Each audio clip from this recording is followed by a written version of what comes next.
She stood in a room filled with crystal chandeliers and fake smiles, while the man who had sworn to love her for life loudly called her useless in front of all of Seoul's elite.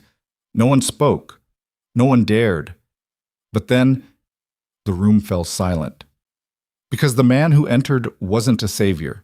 He was the man Seoul feared most, and he was walking straight toward her. This is the story of Valen, the woman called useless, until Seoul's most powerful mafia boss kissed her hand in front of everyone. Like and comment with the name of the city you're watching to let me know how far this story has progressed. Rain. Valen had a talent for making things look effortless. That was the cruelest part of her job. The better she did it, the more invisible she became. Seamless service meant no one noticed the person behind it. 300 guests drifting through a ballroom that smelled of white orchids and expensive perfume, champagne refilled before glasses touched empty, lighting that shifted from gold to amber as the evening deepened. None of them looked up and thought about who had spent 4 months fighting vendors, calming hysterical clients, and rerouting entire floral delivery routes because a typhoon had knocked out the main highway from Busan 3 days before the event. They just drank and smiled and felt pampered. Rain moved through the periphery of the crowd the way she always did, close enough to catch problems before they became disasters, far enough to stay out of anyone's sightline. She wore a black gown she'd bought 2 seasons ago and told herself still looked current. Her heels were low enough that she could actually run if she needed to. She had a wireless earpiece in her left ear and a crease between her brows that had been there since 7 that morning.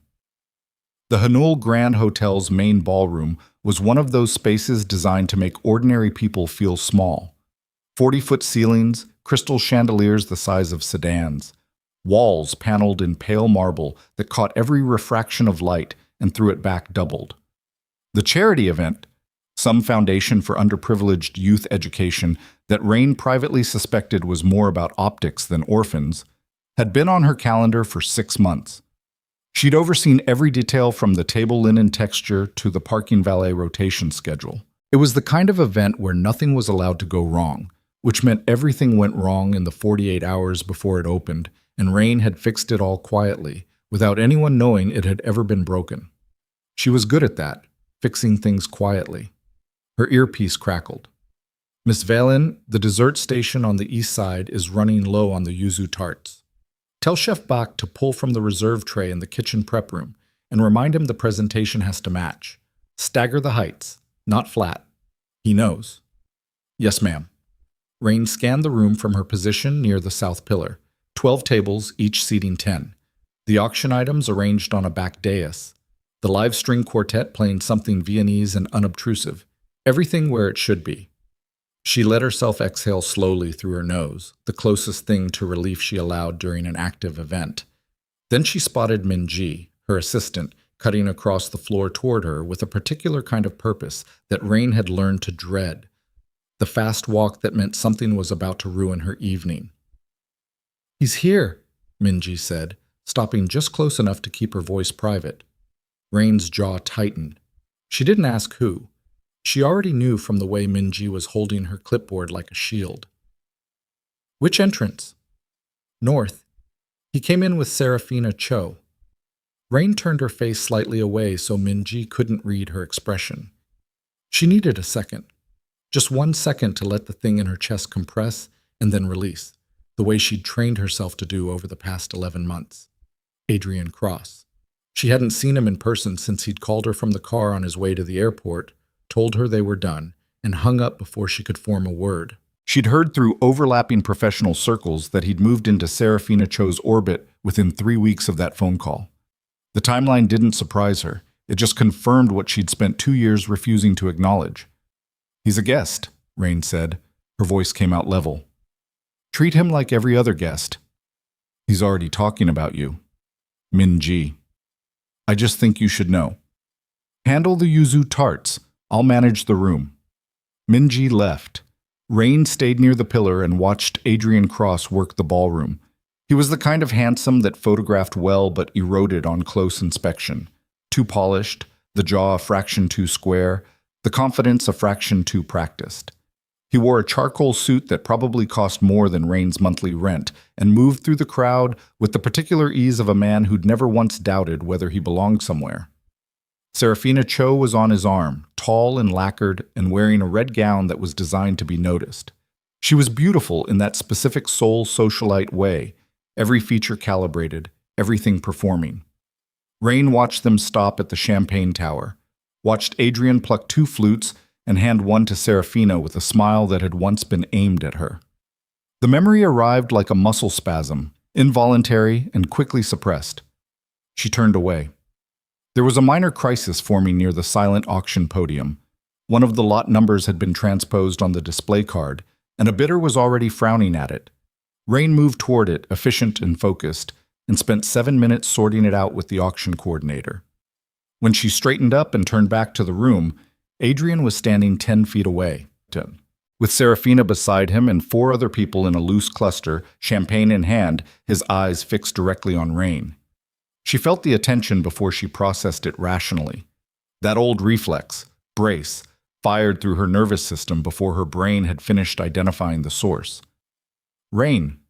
He said her name like it was a mildly amusing coincidence that she was there, like running into a barista from a coffee shop you used to frequent. She forced a professional smile, the same one she'd used 1,000 times with difficult clients, neutral, contained. Adrian? I hope you're enjoying the evening. Still doing decorations for rich people? He glanced around the ballroom with theatrical appreciation, the kind that had a knife in it. That's adorable. You always had an eye for, what do you call it, ambiance. The people around him smiled politely. Rain held her expression steady. If you need anything during the evening, don't hesitate to flag down one of our staff. She started to turn away.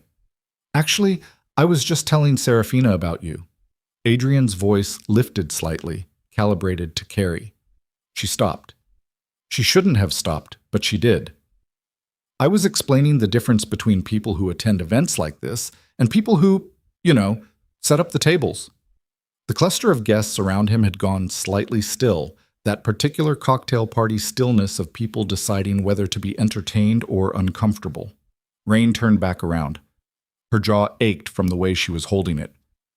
Setting up tables is what I'm paid to do, she said. You're welcome. Adrian smiled, not a warm one, the sharp kind. You know what her problem is. He addressed the group now, expansive, a man with an audience. She thinks hard work is the point. She's always believed that if she just kept her head down and worked hard enough, someone would eventually notice. He paused for effect. Champagne swirled. Rain's never going to be more than background scenery. Beautiful, sure, but worthless where it actually counts. The word landed in the pit of Rain's stomach like something thrown. Worthless. Laughter moved through the cluster. Not all of it, but enough. The polite, reflexive kind. The kind that people offer when they're not sure whether something was a joke, but don't want to be the one who doesn't get it. Rain stood very still. Her earpiece crackled something she didn't hear. Her pulse moved behind her ears in a slow, humiliating throb. She thought about all the things she could say, thought about her professional reputation and the contracts she still needed to close in the next quarter, thought about the 12 tables she'd orchestrated and the 4 crises she'd averted tonight alone and the 4 months of meticulous work that had made this room what it was. She thought about how none of that would matter if she lost her composure in this ballroom in front of these people. She was still composing herself when the entire room went quiet. Not the cocktail party lull, not a natural pause. An active, sudden, total quiet. The kind that happens when a predator enters a space and every instinct in every body goes on alert simultaneously. Rain felt it before she saw the cause of it. The hair on the back of her neck. Then she followed every other eye in the room toward the north entrance. Kang Seo-jun had arrived. She knew the name. Everyone in Seoul's professional circles knew the name, even people who were careful never to say it too loudly. CEO of the Daehan Group, which was legitimate enough. Construction, hospitality, private equity, the kind of diversified conglomerate that had fingers in half the city's major development projects. That was what appeared in the business press. What didn't appear in the business press was everything else. The underground casino network operating beneath 3 of his hotel properties. The private security contractors whose methods were never questioned because the people hiring them didn't want them questioned. The political figures who took his calls on the first ring and whose names appeared on no donation records. The stories that circulated below the surface of the city like groundwater, about what happened to people who crossed him, about the precision with which problems in his orbit tended to disappear. Rain had never seen him in person. She understood immediately why the room responded the way it did. He was tall, not performatively, just genuinely, and he carried himself with the particular stillness of someone who had never once in his adult life needed to assert himself through posture because his presence did it without effort. Black suit, no tie, the top button of his shirt undone. Dark hair just long enough to brush his collar, silver rings on tattooed hands that he didn't bother to conceal behind gloves or formality. His face was sharp-boned and severe, not handsome in the way Adrian was handsome, not the result of gym routines and grooming schedules, but the kind of face that came from genetics and whatever had happened to a person over the course of a life that involved genuine consequence. He paused at the entrance and scanned the room. When his gaze reached Rain, it stopped. She felt it the way you feel a searchlight, sudden and total illumination, no shadow left to stand in. Her breath went shallow without her permission. Around her, nobody was talking anymore. Adrian had gone pale in a way that read even through his tan. Seojun began walking toward her. He didn't acknowledge anyone he passed, didn't nod to the politicians she recognized at table 4 or the media executives near the bar. The crowd parted. Not because they were physically in his way, they moved before he reached them, the way bodies respond to something that their nervous systems classify before their rational minds catch up. Rain's instinct was to look down. She did, briefly, then forced herself to raise her eyes again, because she was a professional, and this was her event, and she was not going to be caught staring at the floor while Seoul's most dangerous man walked toward her. He stopped in front of her. Up close, he was somehow more unsettling than from across the room. Not because of the tattoos or the rings or the reputation, but because of his eyes, which were dark and completely calm, the kind of calm that comes from the other side of something. He didn't radiate the nervous social energy of someone who needed the room's approval. He looked at Rain the way someone looks at a thing they've already decided about. Then, slowly, he reached out and took her hand. She let him. She didn't understand why she let him, but she did. He lifted it and pressed his lips to her knuckles. Soft, deliberate, unhurried. The ballroom didn't breathe. When he straightened, his eyes went to Adrian over Rain's shoulder. The quality in them hadn't changed, still completely calm, but the temperature of the room dropped 2 degrees. "You called her worthless," Seojun said. It wasn't a question. His voice was low, unhurried, the kind of voice that didn't need volume because the room was already giving it complete silence. Adrian's champagne flute was very still in his hand. "I didn't realize," he started, then stopped. "You didn't realize what?" That she was... Adrian reset, tried again. "I didn't realize she belonged to anyone." Something moved through Seojun's expression. Not anger, exactly. Worse than anger. "She doesn't belong to me," he said. Then his thumb moved across Rain's knuckles. Once, slowly, like a period at the end of a sentence. "But if she asked," he said, "I'd burn this city down for her." The silence became the kind that has physical weight. Rain's heart was slamming so hard she was certain he could feel it through her hand. Her face was hot. Her legs were steady only because she'd spent a decade learning to keep them steady when everything else was falling apart. Seojun held her gaze for one more moment, long enough that she had to make a conscious choice about whether to look away and chose not to. And then, without another word to Adrian or anyone else, released her hand and turned toward the room. The crowd rematerialized around him. Conversations restarted in urgent, lowered voices. Adrian said something to Serafina that Rain didn't catch, and didn't try to. Minji materialized at Rain's left shoulder, grabbed her arm, and breathed something that might have been, "Are you okay?" but might have been what just happened.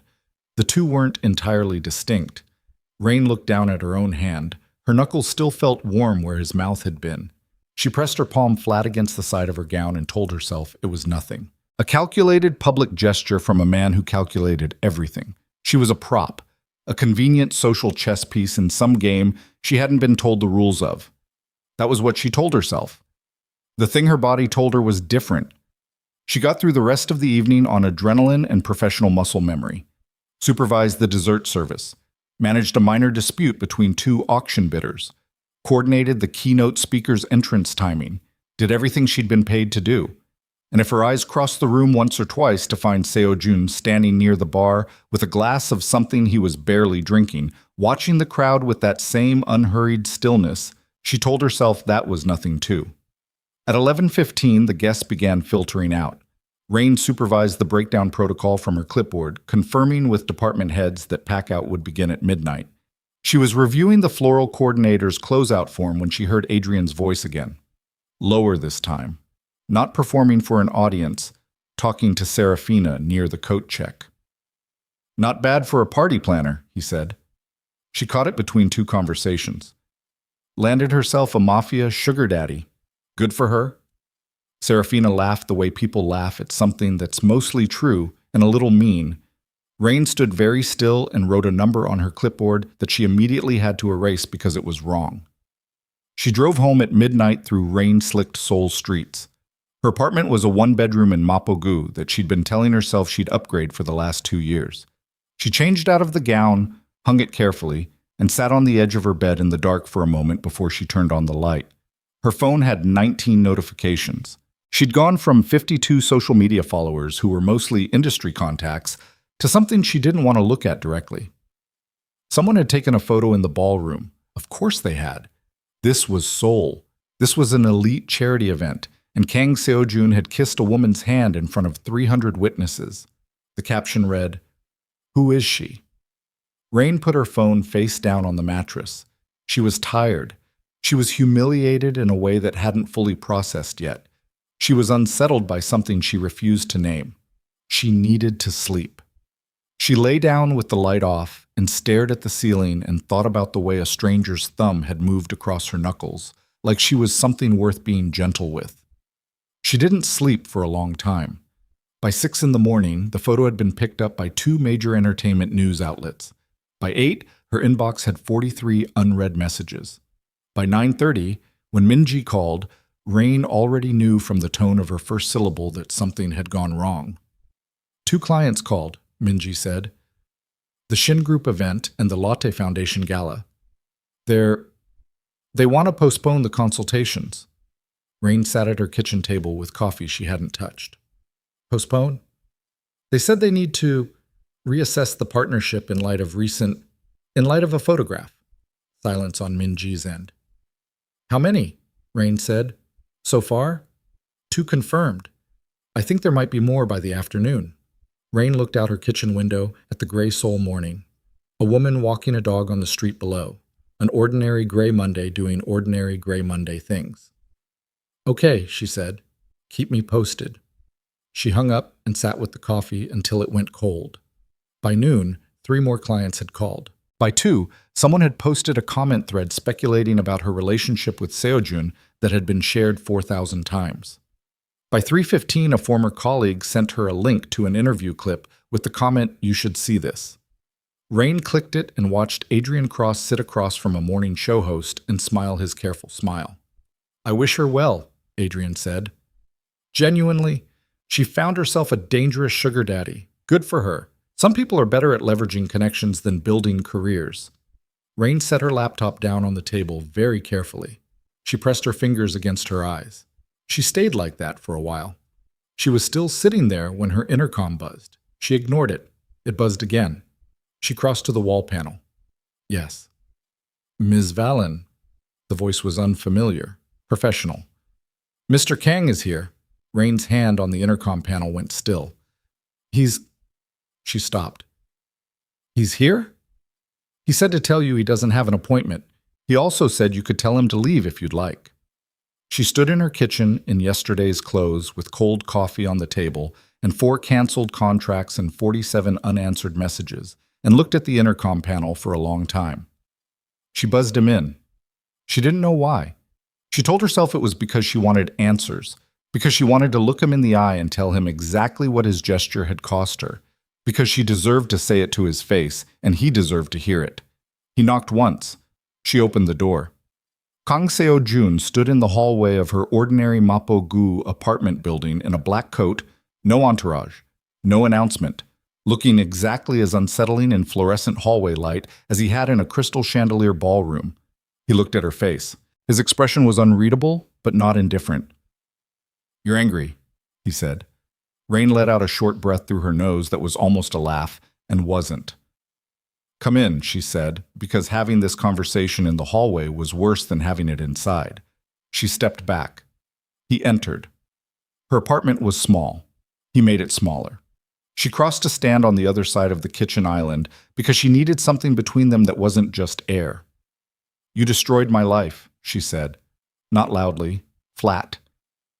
"No," he said. He was looking around the apartment, not intrusively, just taking in the space the way someone does when they're orienting themselves. Then his eyes came back to her. "I interrupted the people who were already destroying it." That's not..." She pressed her palm flat on the counter. "You made me a story. You made me into something for people to speculate about and mock, and I had 5 clients reach out this morning about postponing. I know. You know. I had my people monitor the situation from 6 a.m. Rain stared at him. "Your people. You had your people monitor my..." She stopped, gathered herself. "Who are you? What was last night? What did you think was going to happen?" Seo-jun was quiet for a moment. He removed his coat and laid it over the back of her couch without asking. Underneath it, he wore a black shirt, collar open, and the tattoos on his forearms were visible below the rolled cuffs. He didn't sit. "I've seen you work," he said. Rain blinked. "What?" "4 events in the past 14 months. I attended 3 of them. My people attended the 4th. He said it simply, like it wasn't extraordinary information. "You've planned events for organizations I'm connected with. I've watched how you operate." As though air in Rain's kitchen felt different suddenly. Not threatening, but recalibrated. "You watched me," she said carefully. "I watched how everyone treated you, how people took credit for your work, how your name doesn't appear on press releases even when the entire event was your conception." Something shifted in his voice. Still level, but with an undercurrent. "And then last night I watched a man who was never worth your attention call you worthless in front of 200 people, and nobody in that room said a word." Rain's throat tightened. She didn't want it to. She was angry. She was staying angry. "So what? You decided to rescue me?" Her voice came out harder than she intended. "Make me your charity project for the evening?" Seo-jun's jaw tightened slightly. The first sign of something uneven under the surface. "No." "Then explain it to me. Because right now what I have is a destroyed professional reputation and a photograph of a man I don't know kissing my hand that's been viewed..." She glanced at her phone on the counter. "Apparently now over 200,000 times." He looked at her steadily. "I have a proposal." "Of course you do." "Daehan Group is hosting a private summit on Jeju Island. Invited guests only. 47 attendees. Heads of 3 international investment funds, 2 cabinet ministers, a delegation from a Singapore sovereign wealth fund. It begins in 11 days. He paused. "I want you to oversee the event." Rain looked at him. "You want me to plan it, execute it, full creative control. The budget is whatever you need it to be." Another pause. "You'll be paid at 4 times your standard rate, and the event will be credited publicly under your company name." "Why me?" "Because you're the best event planner in Seoul, and I want the best event in Seoul." That's not a real answer. Something very close to a smile moved across his face, brief and unexpected. It changed his face entirely, made him look less like a warning and more like a person. Then it was gone. "It's the most accurate answer I can give you right now," he said. Rain pressed her fingers against the counter. She thought about the 5 postponed calls, about the interview clip with Adrian's careful smile, about what her calendar looked like for the next 2 months, and what it was going to look like if this week continued the trajectory it had started. "And if I say no?" "Then I leave," he said. and I instruct my office to issue a public statement making clear that last night was a personal impulse and you have no professional or personal connection to me." She searched his face. "Would that statement be true?" He held her gaze. "Last night was not a calculated move. But this is." "Yes," he said. "This is." Rain looked at him for a long moment, at the stillness of him in her small kitchen, at the silver rings and the tattooed forearms, and the coat laid over her couch like he'd been here before, which he hadn't, at his eyes, which were dark and direct, and watching her with a patience that didn't feel manufactured. She thought about Jeju, volcanic cliffs and black beaches and the kind of sky you don't get in Seoul. She thought about an event with a budget that had no ceiling and a guest list that would put her name in front of people whose names opened every locked door in Asia. She thought about her empty calendar and her damaged reputation and the cold coffee on her kitchen table and Adrian Cross's careful smile. She thought about his thumb moving across her knuckles. She stopped thinking about that. "I'll need the full guest list and the venue details by tomorrow morning," she said, "and I'll need a written agreement on the credit terms before I board any jet." Sojun looked at her for a moment with something in his expression she couldn't classify. "I'll have it at your office by 8 a.m., he said. He picked up his coat, moved toward the door. His hand was on the handle when she said, without entirely meaning to, "Why did you really do it? Last night?" He stopped. His back was to her. For a moment he was completely still. Then, without turning around, "Because someone should have said it a long time ago." He left. Rain stood in the silence of her kitchen for a long moment. Then she picked up her cold coffee, walked to the window, and looked out at the gray Seoul morning. Her phone buzzed. The 6th client postponement. She looked at it. Then she set it face down. She had 11 days to save her career, and she had just agreed to spend them in close proximity to the most dangerous man in Seoul. A man she didn't know, couldn't read, and could not for the life of her stop thinking about. The gray morning didn't offer any opinions on the matter.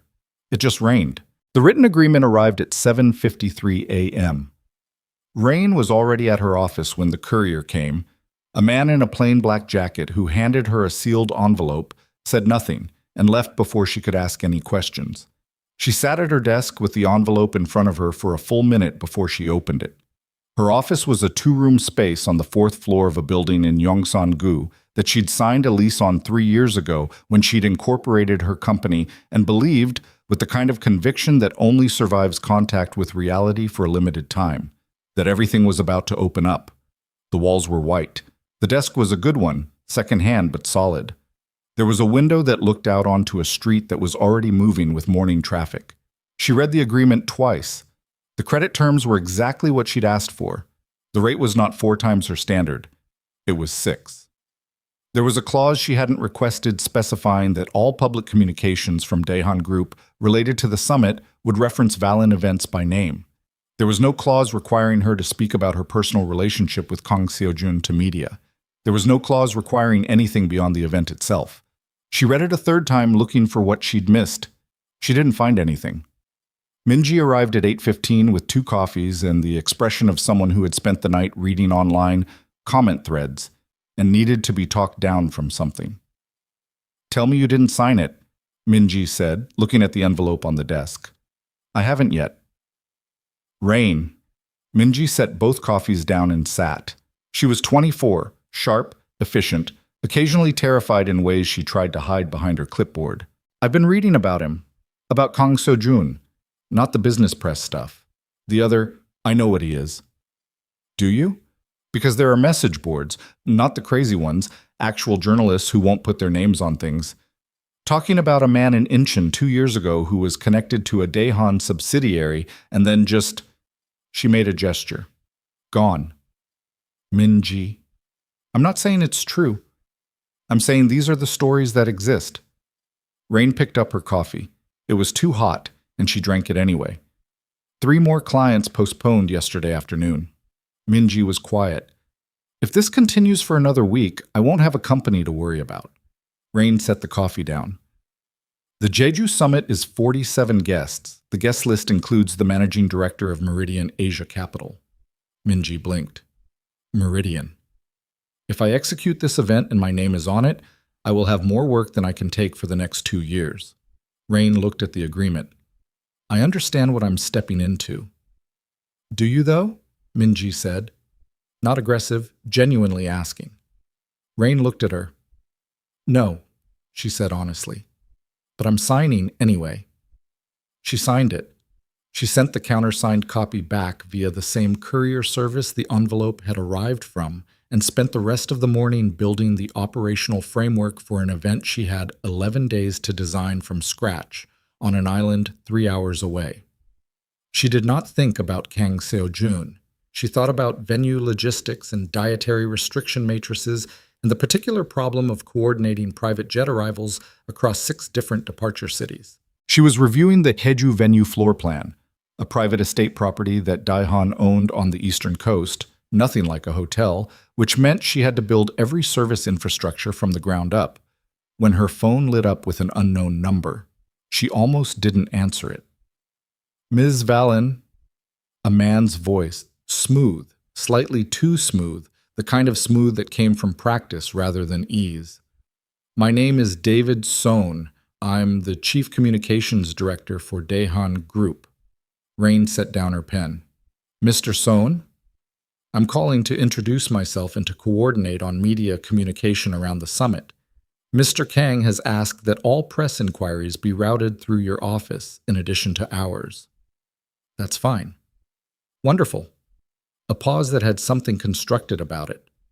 I also wanted to reach out personally to flag something in a spirit of professional courtesy. Rain waited. The current media situation around your association with Mr. Kang has the potential to create complications for the summit's positioning. Several of our investor relations contacts have raised concerns about optics. Nothing decisive, of course, simply, Mr. Sohn, Rain said. Are you calling to ask me to maintain a low profile? Another pause. I'm calling to ensure we're aligned. Send me whatever media guidelines you need me to work within. I'll review them. She picked her pen back up. Is there anything else? A beat.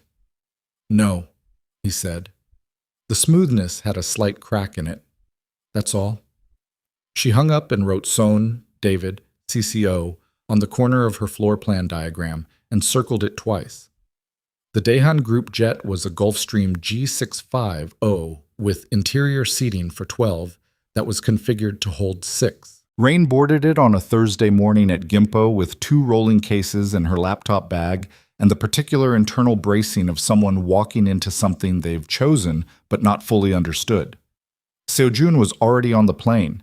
She'd expected staff, a coordinator, maybe a PA, some indication that this was a professional arrangement. He was sitting at the rear of the cabin with a laptop open and a phone to his ear, and when she came through the door, he looked up and held her gaze for exactly 1 second before returning to his call. Not dismissive, just noting her. She sat near the front, opened her own laptop, and spent the first 40 minutes of the flight reviewing the equipment rental inventory for the estate kitchen setup. The hum of the engines was constant, and the plane was smooth enough that she barely felt the movement. She drank water. She worked. She was building a staffing schedule when she became aware that he'd moved. Not hurt him, just became aware, the way you become aware of a change in the air pressure of a room. She looked up. He was standing at the bar console, pouring something. He glanced back at her. Coffee? She almost said no. Yes. Black. He brought it over and set it on the table beside her laptop without making a production of it. Then he sat down in the seat across from her, which she hadn't invited him to do but also hadn't not invited him to do, and opened his laptop again. They worked in silence for 20 minutes. The Sohn call, Seo-jun said, without looking up from his screen. Rain kept her eyes on her own screen. He flagged it quickly. He flags everything quickly. It's why I pay him. A pause. What did he say? He wanted to ensure I'd maintain a low profile around the media situation. Seo-jun's jaw moved slightly. I see. Is that the Daehan Group's official position? He looked up then. His eyes were direct and not apologetic. No, it's David Sohn's position. He's concerned about investor optics, and he's not wrong to be from his particular angle. He closed his laptop partway. I don't share his particular angle. What is your angle? I invited you to Jeju to plan an event. The rest of it, he looked out the window for a moment at the flat gray cloud cover below the wing, is noise. Rain looked at him. It's noise that has cost me 7 confirmed client postponements. Seojun looked back at her. I know. And you're not, she stopped, recalibrated. You don't seem particularly troubled by that. I'm extremely troubled by it, he said. His voice was level. I'm also in the process of addressing it. How? He held her gaze. Let me show you Jeju first. She wanted to push. She could see from his expression that pushing would not produce more information and might produce a conversation she wasn't equipped for at 30,000 feet. She opened her laptop again. I'll need access to the estate's loading dock specifications, she said. The ones your facilities team sent me are incomplete. I'll have them to you within the hour. He was as good as his word. Within 40 minutes, 3 emails arrived from different Daihan departments with documentation she'd been missing. Complete, detailed, accurate. She updated her spreadsheets and didn't let herself think about the fact that he'd clearly coordinated that while sitting across from her working on something entirely different without making her watch him do it. The estate was not what she'd expected, which meant she'd expected it to be extraordinary, and it was still more than that. The property sat on 40 acres of the eastern Jeju coast, built into the slope of a cliff face above black volcanic rock beaches. The main house was low and horizontal, stone and dark wood, every room oriented toward the ocean. There were 6 guest villas scattered across the property, each self-contained, each with a view. The event space, a glass-walled pavilion that extended from the main building on a cantilevered platform over the cliff edge, was nothing Rain had worked with before, which meant she spent the first 2 hours after arrival doing nothing but standing in it from different angles and working out what it required. Seojun left her alone to do that. That surprised her. She'd expected oversight, suggestions, the particular genre of wealthy client interference that meant well and cost time. Instead, he disappeared with a phone to his ear and didn't reappear until late afternoon when she was standing on the pavilion deck making notes about the prevailing wind direction and its implications for candle arrangements. The kitchen is fully functional, he said, coming to stand beside her. Not too close, a professional distance. But the catering team you'll need to bring from Seoul. Already scheduled, she looked out at the ocean. The sun was dropping toward the water at a low angle, turning everything red-orange at the edges. The view is extraordinary. Yes, it's going to create a lighting problem during dinner if the schedule runs as planned. The western exposure at 7 p.m. will... I don't need you to solve the lighting problem right now, he said. Rain looked at him. You've been making notes for 2 hours, he said. Not critical, observational. You've walked this space 4 times. You're good at it. You can stop performing it for an hour. She felt her jaw tighten. I'm not performing. You're working so hard that you're forgetting to look at it. She turned back to the ocean. He wasn't wrong, which annoyed her specifically because he wasn't wrong. The water was doing something extraordinary in the low light, deep indigo at the horizon, shading through blue-green to the white froth on the black rocks below, and the sky above it was the kind of sky that Seoul's weather and light pollution made impossible. She stood with that for a moment and let herself actually see it. It's beautiful, she said finally. Yes, he said. They stood there. The wind off the water was cold and smelled like salt and something mineral from the volcanic rock. Rain's hair moved across her face and she tucked it back. In her peripheral vision, she was aware of him standing very still beside her. Why event planning? He said. It wasn't quite a question. What? You could have gone into design, architecture maybe. You have the spatial instinct for it. She looked at him. You watched 4 of my events. I did. And from that you've made an assessment. Yes. He turned slightly toward her, not entirely, just enough. You don't like being told you're good at things. I don't like being assessed. Everyone is being assessed constantly. Most people just don't know by whom. Rain held his gaze. There was something in the directness of it that she kept running up against. The sense of a person who had decided a long time ago that indirectness cost too much time. And what exactly are you assessing? Whether you're going to stay, he said. The wind moved between them. Rain felt the cold of it against her neck. Stay on Jeju or stay in this? He made a slight gesture, not demonstrative, just indicating the general space between them and around them. She looked at him for a moment. Her pulse was doing something she was choosing not to acknowledge. I signed a contract, she said. That's not what I mean.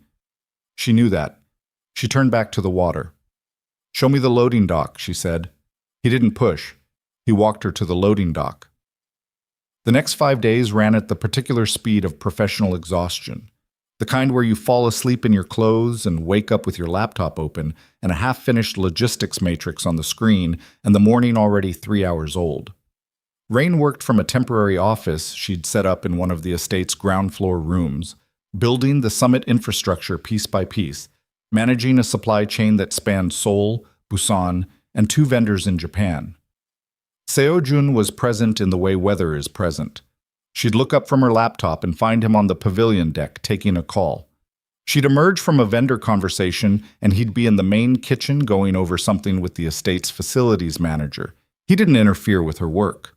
He asked questions, smart ones, specific ones, that revealed he'd read her planning documents more carefully than she'd expected, and then accepted her answers without revision. He also watched her.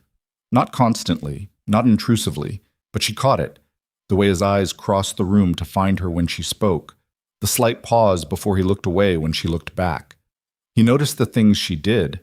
He noted them. She could feel it. On the 3rd evening, she found him standing outside her office door at 9 p.m. with a bowl of something that smelled like doenjang jigai from the kitchen.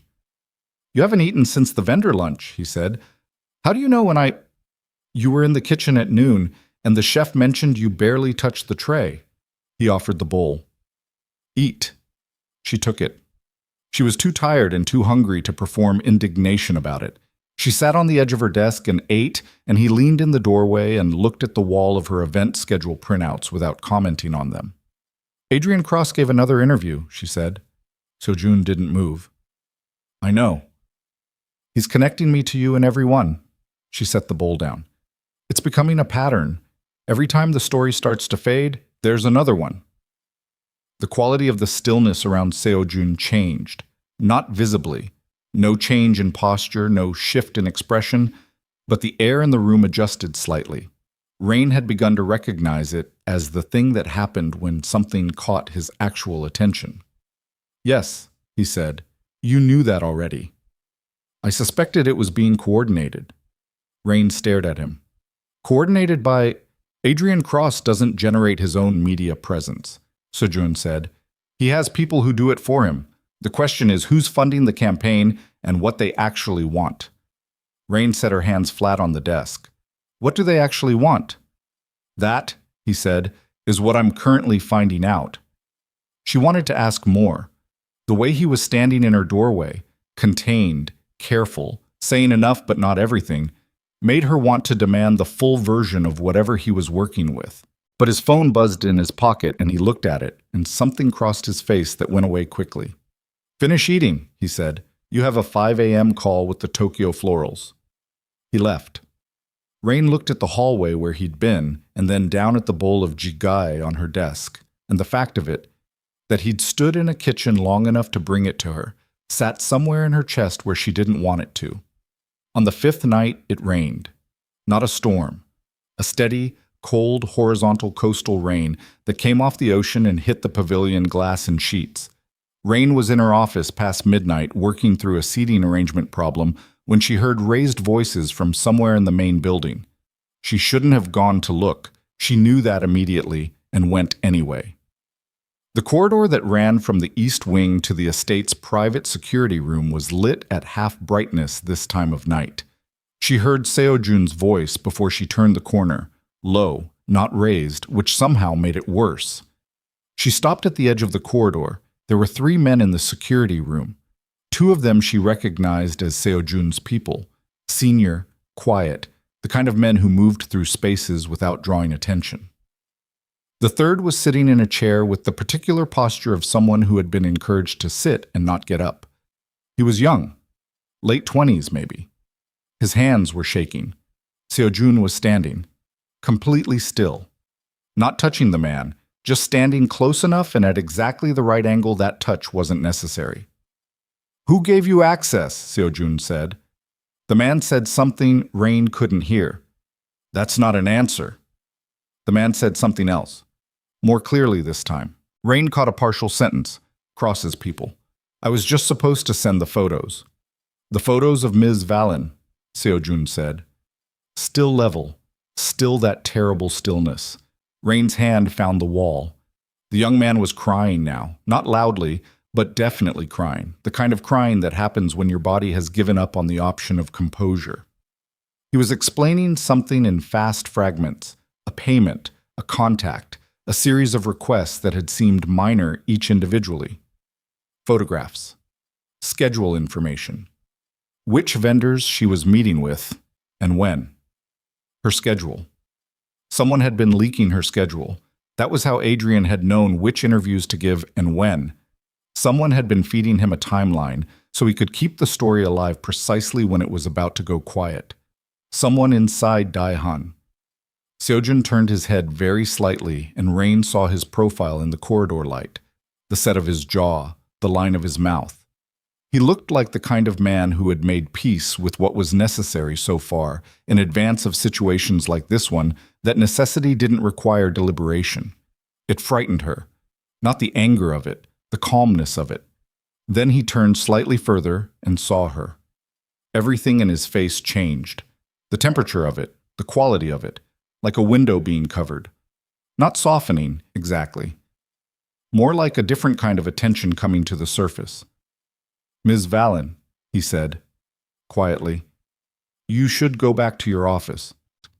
Rain stood in the corridor and looked at the man in the chair and looked at Seojun and looked at the two men standing at the edges of the room with their hands at their sides, and understood very completely that she was standing at the edge of a world whose rules she didn't know and whose costs she couldn't calculate.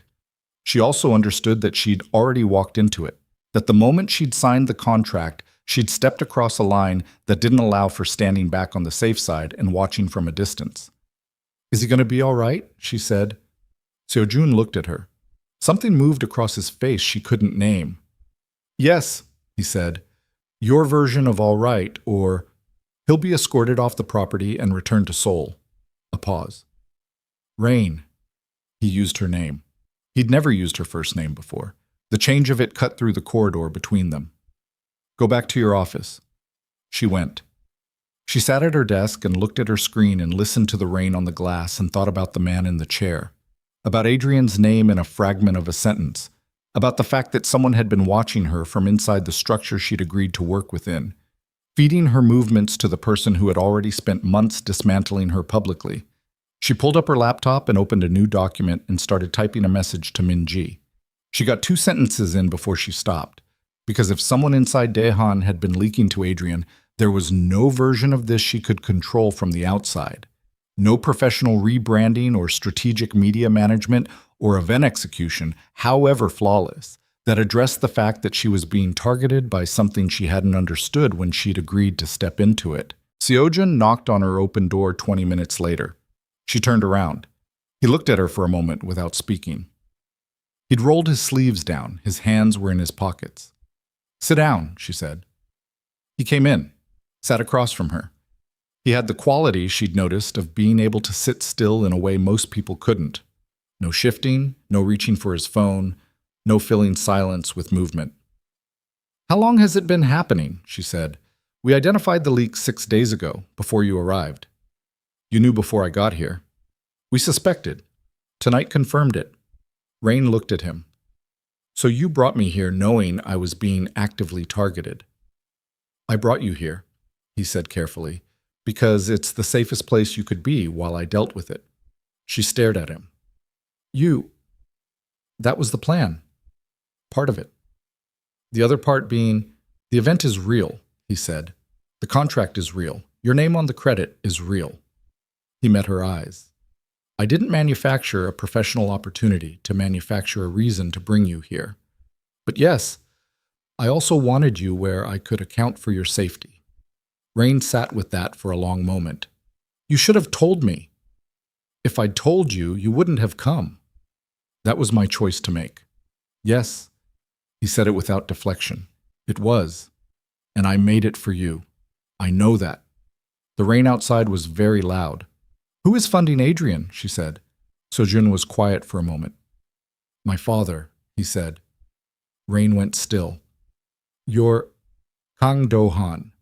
He runs a competing faction within certain shared business territories. He and I have been in active conflict for 14 months. Seo-jun's voice hadn't changed in pitch or pace. He might have been discussing a logistical problem.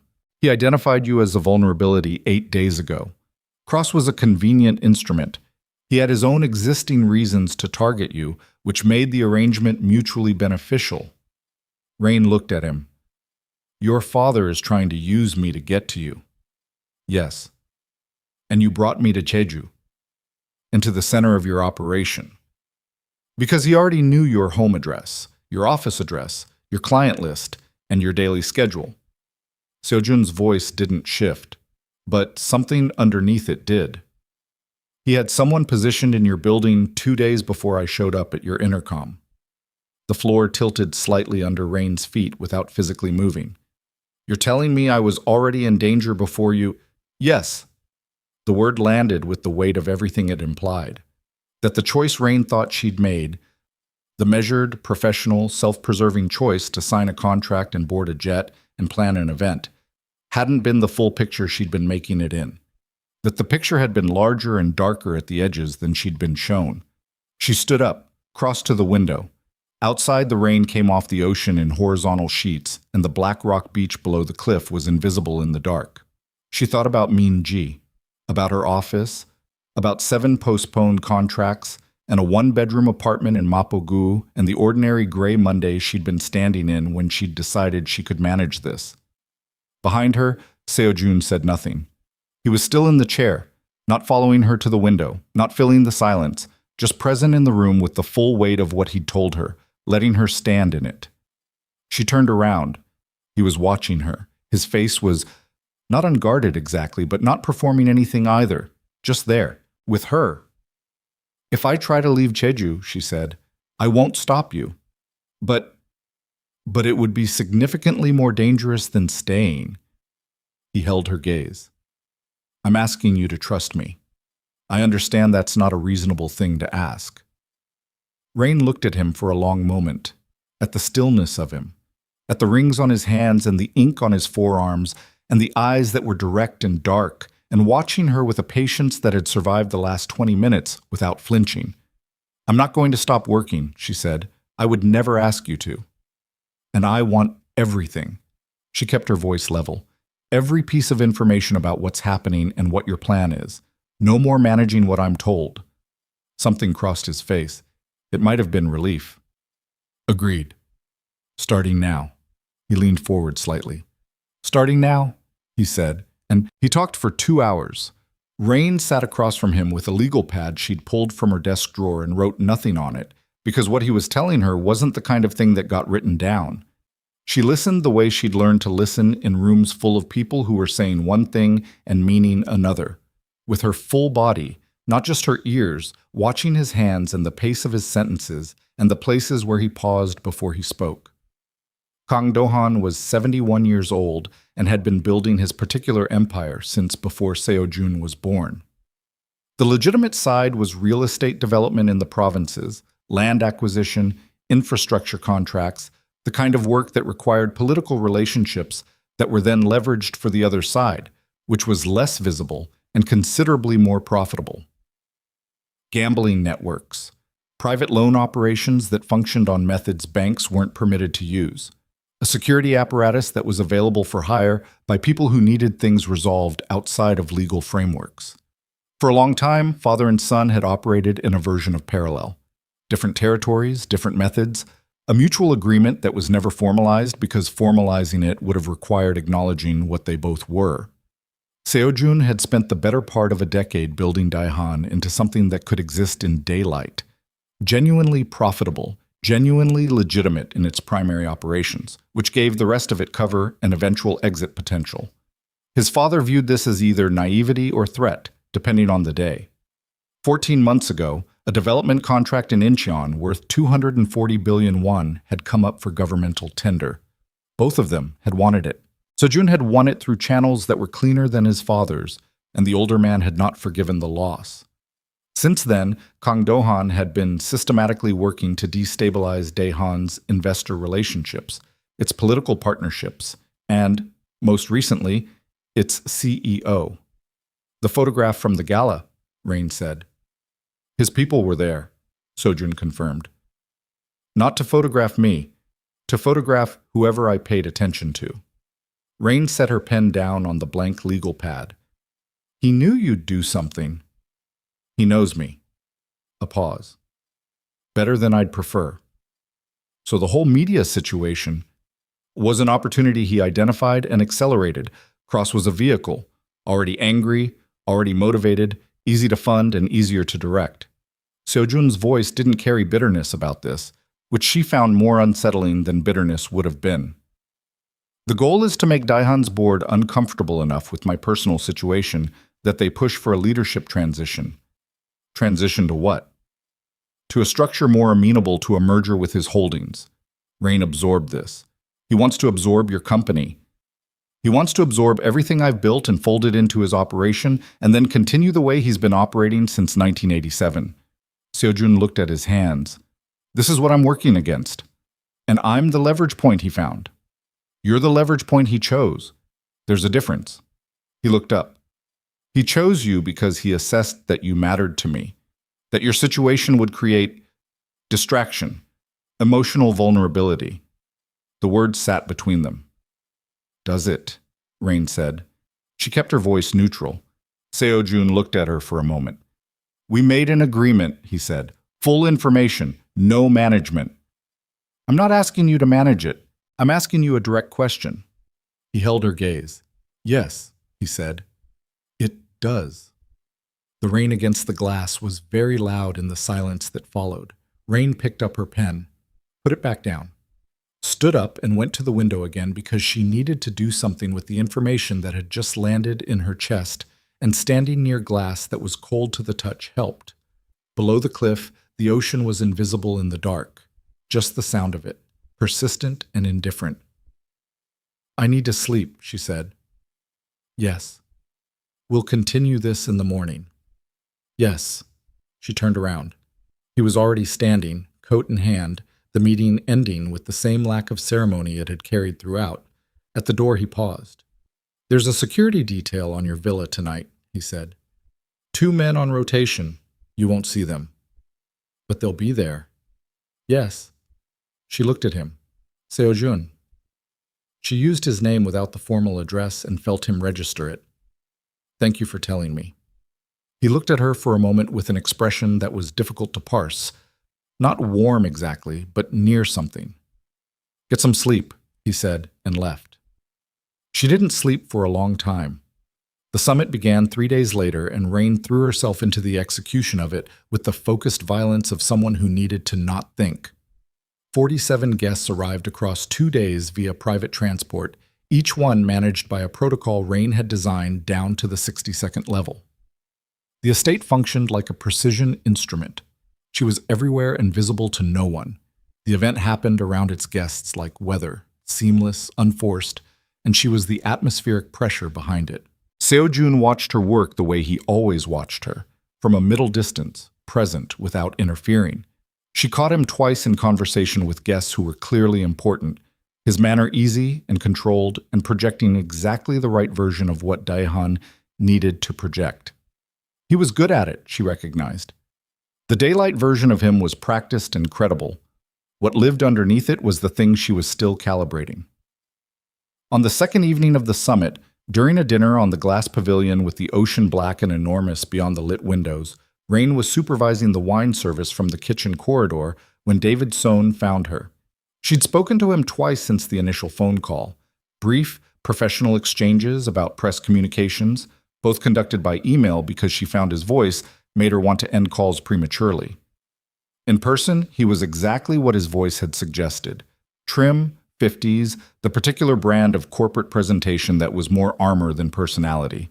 He found her in the corridor with the look of a man who had timed his approach. "Ms. Valen, a word." "I'm in the middle of service." "It won't take long." He moved slightly, not blocking her path, but angling toward it. "I want to revisit our earlier conversation about your media profile. I thought we'd resolved that. The situation has evolved." He smiled. The smile was the kind that did something different from what smiles are supposed to do. "I've been in contact with several board members this week. The optics around your personal proximity to Mr. Kang are generating more concern than initially anticipated." Rain looked at him.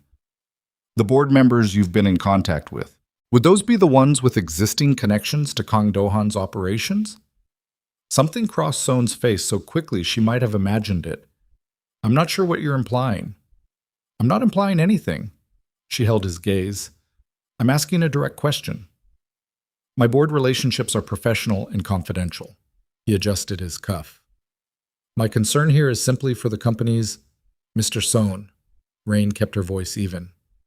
"I've been working 20-hour days to execute a summit that your CEO personally contracted me for. If you have concerns about my media profile, route them through the communications protocol we established. Don't find me in a service corridor during dinner service." His smile didn't change, but his eyes did. "Of course," he said. "Enjoy the evening." He left.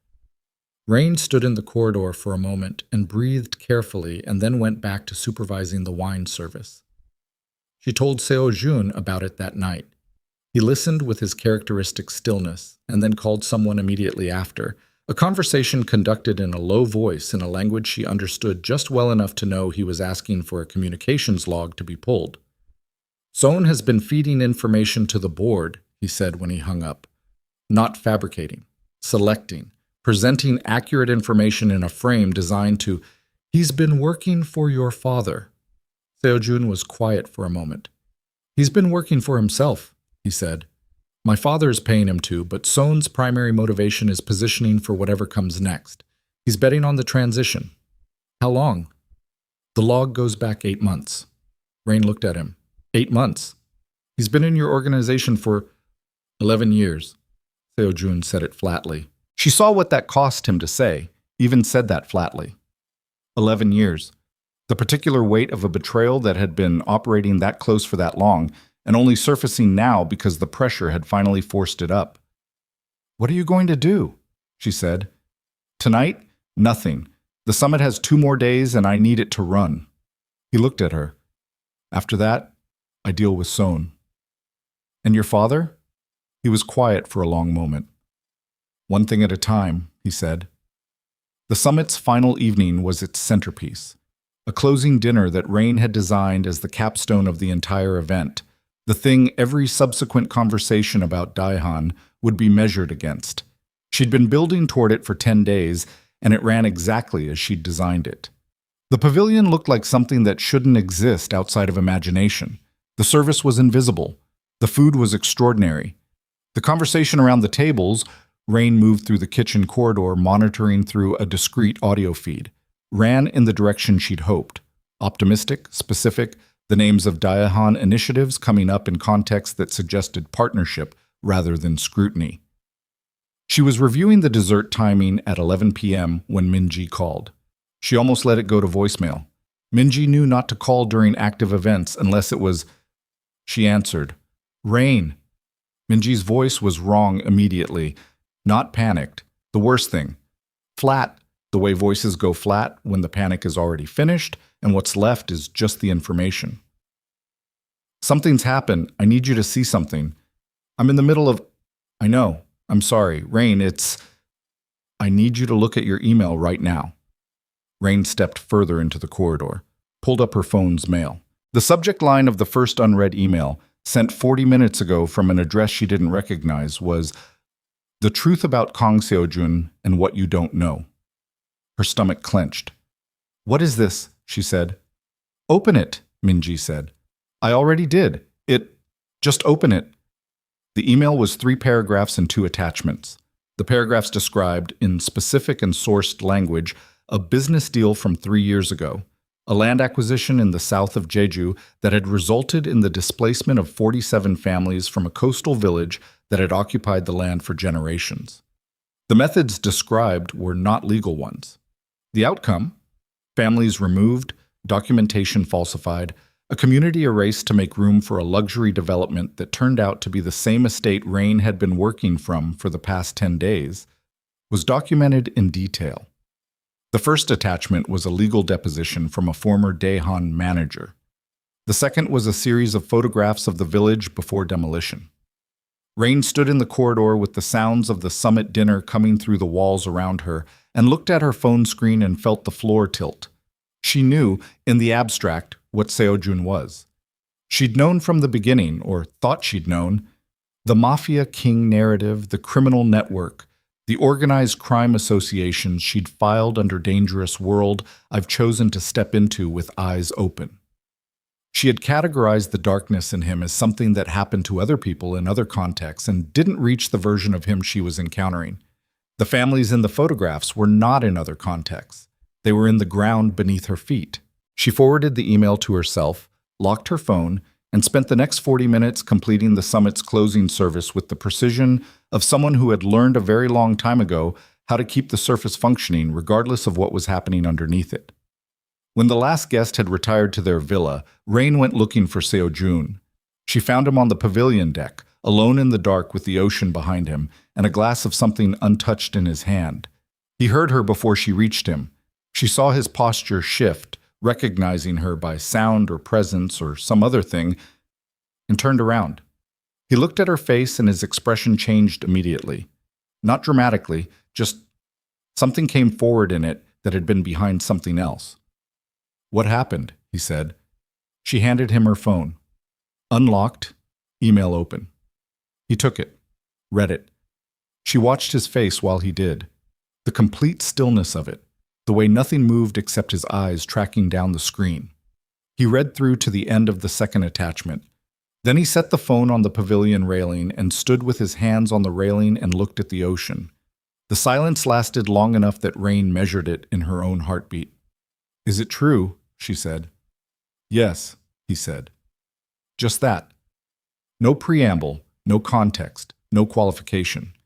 She had given him the full latitude of silence and everything he'd had available to fill it with, and he'd chosen one word. The cleanness of it was, somehow, worse than a denial would have been.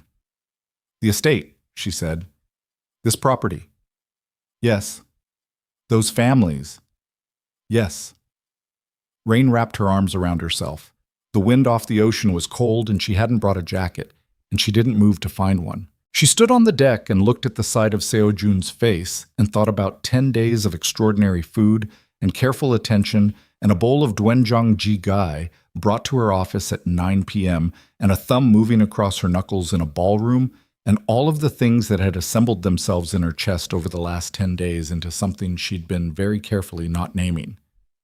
"How many people know?" she said. "Fewer than knew at the time. The documentation was..." He stopped. "Contained. By you. By the organization. At my direction." He turned his head slightly toward her. "Not fully. I was 29 years old. I was 3 years into running Daehan, and my father was watching every decision I made for weakness, and I was trying to complete a development timeline that was already 8 months behind, and I made a decision that I have not once since then allowed myself to pretend was not a decision." Rain looked at him. "That's not a justification." "No," he said. "It isn't. You destroyed 47 families." "Yes." "And then you built a luxury estate on the land and hosted summits on it." Something crossed his face, pain, or something that functioned like it. "Yes." Rain uncrossed her arms and pressed her hands flat against her own thighs. She thought about the woman in the third photograph, standing in front of a house that had the specific look of a house that has been in a family for generations, a face that carried no particular dramatic expression, just a person in front of their home on what must have been one of the last days they were permitted to be there. "Who sent the email?" she said. Seojun finally turned to face her fully. His expression was the most unguarded she'd seen it. Not broken, but with the particular gravity of someone who has been carrying weight for so long, They've forgotten what standing upright would feel like without it. My father, Rain stared at him. He waited for the last night of the summit, Seojun said. Maximum impact. The guests are still on the property. If this surfaces publicly in the next 12 hours, the summit falls apart. Everything you built this week goes. Yes. He held her gaze. And your name is on it. She felt it land, the fullness of it. The email hadn't come to Seojun's address. It had come to hers. He sent it to me, she said. He knows you're the credit. He knows if your name is associated with a summit that collapses in scandal, it ends your career more completely than anything Cross has done. He's using the summit, using me. Again. Yes. And the summit only exists because you put me here. Yes. Seojun's voice was very even. Everything that's happening to you right now traces back to the moment I walked across that ballroom. I understand that. I'm not going to stand here and offer you a version where it doesn't. Rain turned away from him, walked to the pavilion railing on the opposite side, and put her hands on it and looked down at the black rocks 40 feet below and the white froth of the ocean against them. She had thought she'd known what she was walking into. She'd assessed the risk profile, identified the categories of danger, made what she believed was an informed choice. What she hadn't calculated was how many layers of darkness there were, or that each one she'd uncovered had another one underneath it, or that standing in the middle of it meant she was implicated in things she'd never chosen and couldn't exit cleanly. The email was in 11 other inboxes. Minji had told her about. She'd found the full recipient list buried in the header data. Summit guests, board members, 3 journalists whose publication addresses she'd recognized immediately. If I go public tonight, Rain said without turning around, if I get ahead of this, issue a statement confirming the event and distancing myself from the... You'd be safe, Seojun said. Professionally, the story becomes about Daehan and my history, not about you. And you would have significantly less time to manage the situation before it becomes uncontrollable. She turned around. Is that what you want me to do? He looked at her steadily. I want you to do what protects you. That's not what I asked. Rain. He said her name with the specific weight of someone using it to mean more than just the word. What I want and what's right for you are not the same calculation. She looked at him. She thought about 11 years in David Sohn, about a man in a chair with shaking hands who'd been feeding her schedule to the people trying to ruin her, about a father who was using her like a chess piece against a son he'd spent 14 months trying to destroy, about 47 families in a coastal village that had been erased so that she could stand on a glass pavilion and manage wine service for billionaires. She thought about who she was, what she believed in, what she could carry and what she couldn't, and then her phone buzzed again. She looked at it. A text from an unknown number, 3 words. Check your office. She looked at Seojun. He was already moving. Something in the tone of her face had told him before she could say anything. They crossed the pavilion deck together and moved through the main building's corridor at a pace that wasn't quite running and came through the door of her temporary office, and Rain stopped in the doorway. Her filing system, 10 days of summit documentation, every vendor contract, every floor plan and staffing schedule and logistics matrix she'd printed and organized on the wall, had been gone through. Not ransacked. Something more precise than that. Specific folders removed, the gaps deliberate and targeted. On her desk, where her legal pad had been, there was a single photograph, printed on plain paper, left face up. She crossed to the desk and looked at it. It was a photograph of Minji, taken from a distance, through a long lens, on a street Rain recognized as 2 blocks from their office in Yongsan-gu. Today's date was printed in the corner in the small white numerals of a camera timestamp. Minji walking to work this morning, photographed without her knowledge, left here for Rain to find. Rain picked up the photograph with fingers that were completely steady, which surprised some part of her brain that was still monitoring her own physical responses, and stood with it for a moment. Then she looked at Seojun. He was looking at the photograph in her hand. His jaw was set. His eyes had the quality she'd first seen across a ballroom, that particular darkness that wasn't anger because it had moved past anger into something operational. He's threatening Minji, Rain said. Her voice came out very flat. Yes. To keep me from going public tonight. Yes. Rain set the photograph back on the desk. Her hands were still steady. The steadiness was beginning to feel like something other than calm, like the particular stillness that comes after the last thing that could shock you has already happened. Your father, she said. Yes. She looked at the gaps in her filing system, at the place on the wall where her summit documentation was missing, at the photograph of Minji on a Tuesday morning 2 blocks from an office they'd shared for 3 years.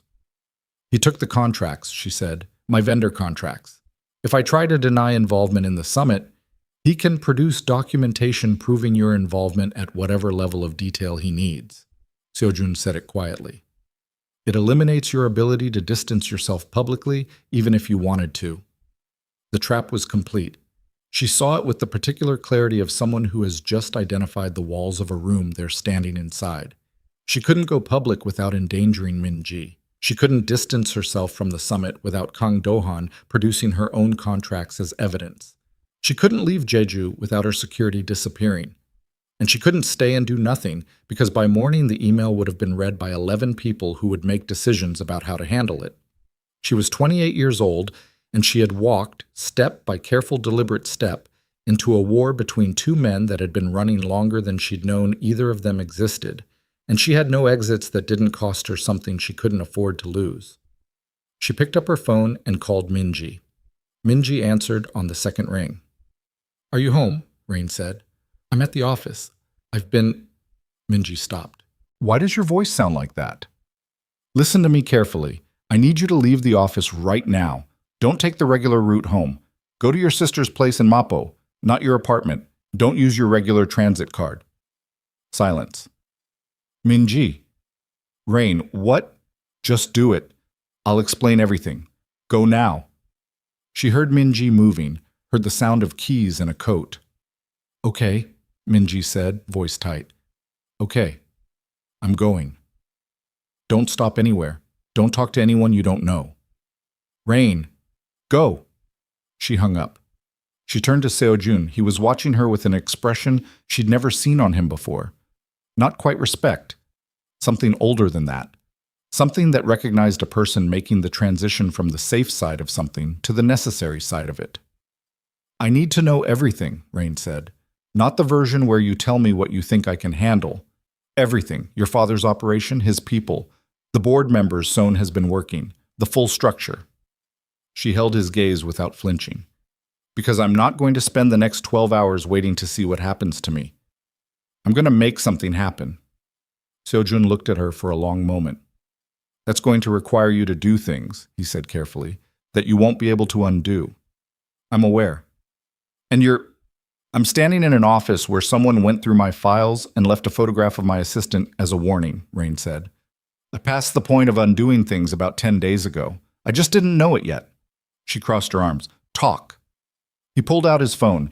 He made a call she could hear was to his senior security head. 4 words in, his voice already carrying a different quality than she'd heard from him before. Not the controlled even delivery of the summit CEO. Not the carefully calibrated honesty of the late-night office conversations. Something stripped of surface, operational and precise and entirely without performance. She listened and understood that she was hearing the version of Kang Seojun that existed underneath everything he'd shown her. She also understood that she'd just asked to be let into that version, and that whatever she was when she came out the other side of the next 12 hours was going to be decided in the next 60 seconds. Rain made her choice in that corridor of silence while Seojun's call was still connecting and the ocean beat against the rocks 40 feet below, and the missing folders on her wall told her everything she needed to know about what careful and professional and safe had actually cost her. She chose. Not because she was brave, because she was out of alternatives that didn't require her to become someone she couldn't live with. And that, she realized, standing in the wreckage of her filing system with a photograph of Minji on her desk, was the only calculation that had ever actually mattered. Seojun finished the call, looked at her. My security chief is 40 minutes out. He's bringing 2 additional teams. We don't have 40 minutes. Rain moved to her desk, opened her laptop. The email went out at 11:17. It's now 12:44. The journalists on that list are night desk people. They don't sleep. Someone has already read it and is deciding whether to run it. She pulled up the recipient list she'd copied from the email header. 11 addresses. She'd identified 8 of them during the drive from the pavilion to the office. Give me the names behind the board member addresses. Seo-jun came around the desk and looked at the screen. He named 3 of them in rapid succession. She cross-referenced against what she already knew about the summit guest list, about Daehan's board structure, about the political connections Seo-jun had outlined during those 2 hours 2 nights ago. Park Yoon-sik, she said. He's on the board, and he was at dinner tonight. Yes, but he's also the one with direct historical ties to your father's Incheon operation. A pause. How do you know that? You mentioned Incheon 14 months ago, and Park was at the table when you said it, and he didn't react, which means he already knew. She looked up at him. I notice things. It's my job. Something moved across Seo-jun's face. Not surprise, exactly. A recalibration. Park will share the email with at least 2 other board members before morning, Rain said. That's your internal problem. The journalists are mine. She picked up her phone and called a number from memory. It rang 4 times. Kim, said a voice, gravel and fatigue, late-night desk editor at one of the 3 outlets whose addresses she'd recognized. It's Rain Valen. You received an email tonight. Silence. Then, Ms. Valen, I was going to... I know. I'm calling before you do. She kept her voice even. Don't run it. That's a significant ask given the... I know what it is. I'm asking you to hold it for 18 hours. If I don't give you something better in 18 hours, you run everything you have and I won't call you again. A longer silence. She could hear him breathing, the sound of a newsroom in the background, keyboards, and the particular low-frequency hum of a building that never goes fully quiet. What's better? The full story, not the fragment. The complete context, including who sent the email and why and what they're running from. She waited 1 beat. You've been covering Kang Do-han's operations for 3 years. I know because I read your byline on 2 articles that got pulled after publication. The silence that followed was a different quality of silence. 18 hours, he said. 18 hours. She hung up, moved to the next number. The second journalist was harder, took 6 minutes and a specific piece of information about the summit's guest list that Rain offered as a down payment on the fuller story. The third didn't answer. She left a voicemail that was precise and quick and promised more than she currently had, but less than she intended to deliver. Seo-jun watched her work through all of it without interrupting once. When she set the phone down, her hand was shaking slightly. She pressed it flat on the desk. The shaking stopped. The board members, she said. I'll handle the board members. How? I'm going to call an emergency board meeting for 7 a.m. He was already on his phone. If I get ahead of the email with a full disclosure before they convene around it, I control the frame. Full disclosure. She looked at him. You're going to tell them about the land acquisition. I'm going to tell them what happened and what I've done since to address it and what my father is doing now and why. He met her eyes. It won't save everything, but it changes what gets saved. What have you done to address it, she said, not accusatory, needing to know. He held her gaze. 3 of the 47 families accepted settlements 2 years ago. The remaining ones, I've been in ongoing litigation attempting to provide compensation through a structure that doesn't require admitting to the methods used, which was what my legal team told me was the only viable approach. He paused. My legal team was wrong. I've known they were wrong for about 8 months. I haven't corrected it because correcting it meant this conversation, some version of this conversation, and I wasn't ready to have it. Rain looked at him for a moment. Are you ready now? No, he said, but we're out of time. She nodded. Make your calls. He made his calls. She sat at her desk and rebuilt the summit documentation from digital backups. The physical folders were gone, but she'd maintained digital versions of everything, and she'd been meticulous enough with version control that nothing was irreproducible. She reconstructed the vendor contracts in under an hour, printing everything, building a secondary physical record that was complete and time-stamped and could not be claimed to have been retroactively altered. It was 2:47 a.m. when Seo-jun's security chief arrived. His name was Choi. That was all Rain was given, and she didn't push.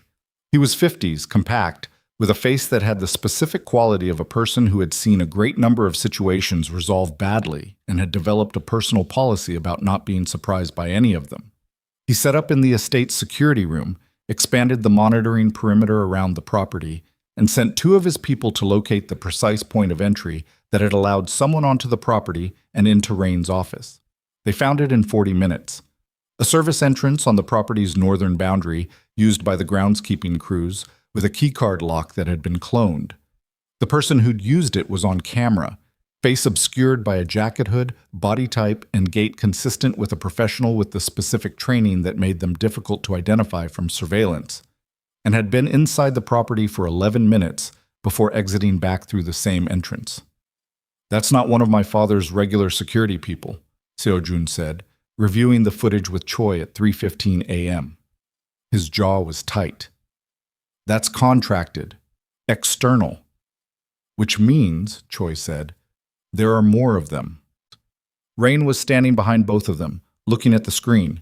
The figure moved through the footage with a particular economy of motion that she recognized, in the part of her brain that was still processing things analytically, as the movement of someone who had done this many times in many places and knew exactly how much time they had and didn't waste a second of it. "He's already on the property," she said. Both men turned. "Your father," she pointed at the timestamp. This was 11 minutes of access. He could have taken the contracts and left the photograph and been out in 6. The other 5 minutes? She looked at Choi. "What else did you find?" Choi held her gaze. A device on the main pavilion's audio system, small, current generation. "He listened to the summit dinner." "Yes." "He knows who was there, what was discussed, every commitment made." She turned to Seo-jun. "The investment relationships you were building tonight. He heard all of it." Seo-jun's expression didn't change in any dramatic way. It compressed, like a pressure finding no outlet and turning inward. "If he contacts the investors directly before I can..." "He will," Rain said. "That's what the 18 hours is for. Not for the journalists. For you." She moved past him toward the door.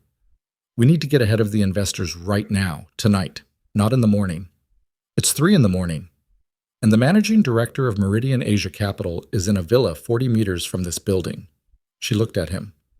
"Is he a man you can call at 3 a.m. with a crisis?" Seo-jun looked at her. "Is he?" she said again. "Yes," Seo-jun said. "He is." "Then call him, now, before your father does." The next 3 hours were the most operationally intense of Rain's life, and she had spent her career in the controlled emergency of high-stakes events. She and Seo-jun worked in parallel, him moving through a series of calls that grew progressively more direct as the night wore on, full disclosure replacing careful framing, the calculated CEO voice giving way to something rawer and more credible, while she managed the documentary trail and the communications framework and the timeline of the journalist's hold period. She did not sleep.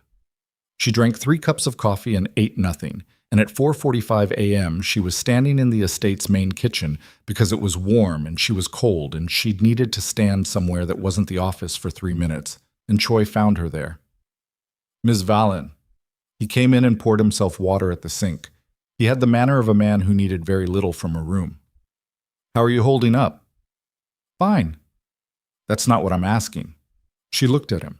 He was looking at the window above the sink, the darkness outside it, his own reflection pale in the glass. "I'm holding up," she said. "You understand what's going to happen in about 2 hours," he said. Not a question. "When Dohan realizes the investors were contacted tonight, when he understands his timeline has moved." "He accelerates." "He accelerates," Choi confirmed. He turned from the window. His eyes were steady and direct and had the specific quality of someone delivering information they consider essential. "He's going to move from pressure to action. That's his pattern." Rain absorbed this. "What kind of action?" "The kind that doesn't root through lawyers or board members." He held her gaze. "Ms. Valen, you should know that you're not incidental to him anymore. The first phase was using you as leverage against Seo-jun. You've survived that phase by not behaving the way he anticipated. People who don't behave the way Kang Do-han anticipates become problems. Yes. She looked at him for a moment. Her pulse was elevated, but had been elevated for hours, and she'd stopped noting it. Does Seojun know you're telling me this? Seojun is on a call with Meridian's legal team and hasn't slept in 22 hours. Choi set his water glass down. He knows everything I know. He asked me to make sure you did too. She nodded. Thank you, she said. He left. She stood in the kitchen for another 30 seconds and then went back to work. At 6:12 a.m., 3 things happened within 7 minutes of each other. The first was that David Son's access to Daehan's internal communication system was revoked. Rain wasn't in the room when Seo-jun did it, but she heard, from the far end of the corridor, a phone call that was brief and absolute, and at the end of which Son said something that made Seo-jun's voice go very quiet, in the specific way that she'd learned meant the conversation was over. The second was that Choi's people identified a vehicle that had been parked on the service road adjacent to the northern property boundary since approximately 1 a.m. It had moved at 5:50. It had been replaced, as of 6:10, by 2 vehicles. The third was that Rain's phone received a call from an unknown number, and when she answered it, the voice on the other end was not Adrian Cross. It was older, measured, the kind of voice that had given orders for so long it had stopped distinguishing between speaking and commanding. Ms. Valen, said Kang Do-han, I'd like to offer you a way out. Rain sat down slowly in her desk chair. She pressed her phone against her ear and made herself breathe evenly and said nothing. You've had an extraordinary week, he continued.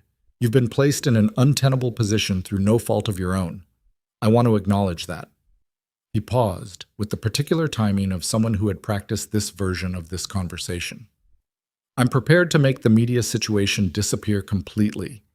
The journalist contacts, the board communications, the documentation regarding the summit, all of it retracted, all of it silent. Your professional reputation restored, your assistant unharmed and completely unaware that she was ever involved. Another pause. Your company fully intact. I'll even send you business. Rain breathed. In exchange, she said, leave Jeju today. Discontinue your professional association with Daehan Group. Issue no public statements. Simply return to Seoul and continue your career. And Seo-jun. Is not your concern, he said gently. He was never really your concern. You know that. You stepped into something much larger than you understood.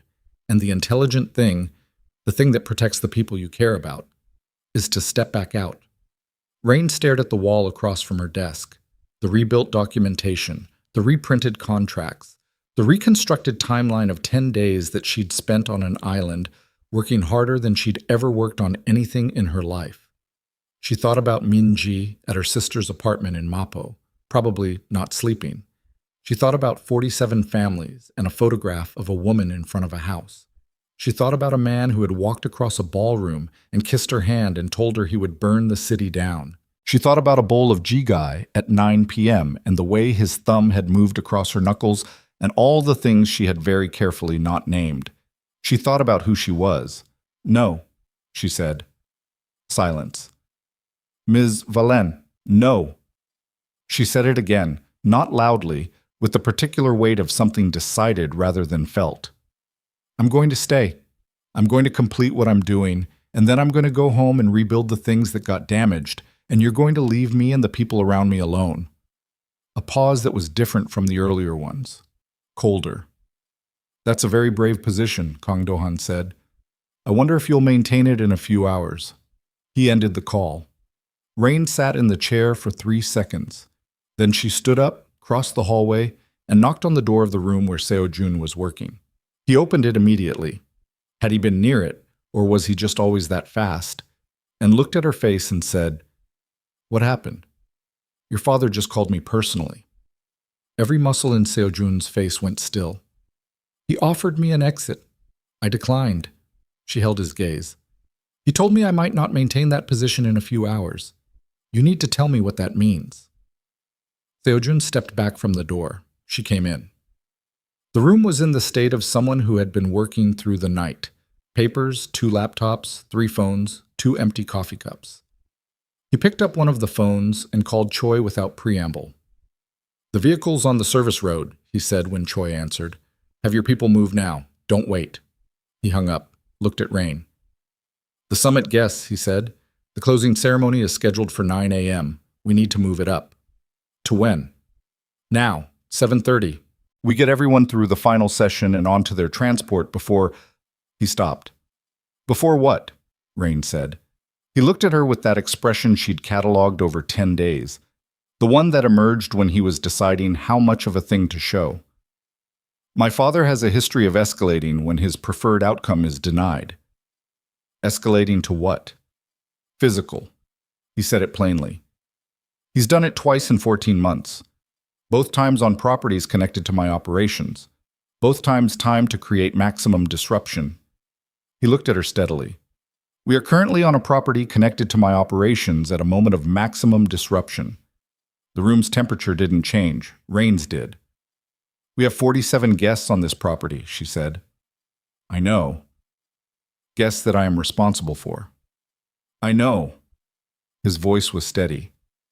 I have Choi's people repositioning now. We have sufficient coverage, but I need you to get the guests moving, and I need you to do it without them knowing why. Rain looked at him for one moment. The full length of him, the rings and the ink, and the sleepless night on his face, and the steadiness of him even now, even here, the way he didn't flinch from what was coming. And then she turned and walked to her office and picked up her event coordinator's radio and clicked to the staff channel. All team leads, this is Rain Valen. We're moving the closing ceremony to 7:30. I need the main pavilion reset and breakfast service advanced by 90 minutes. Yes, now. I'll explain at the 7 o'clock briefing. Move.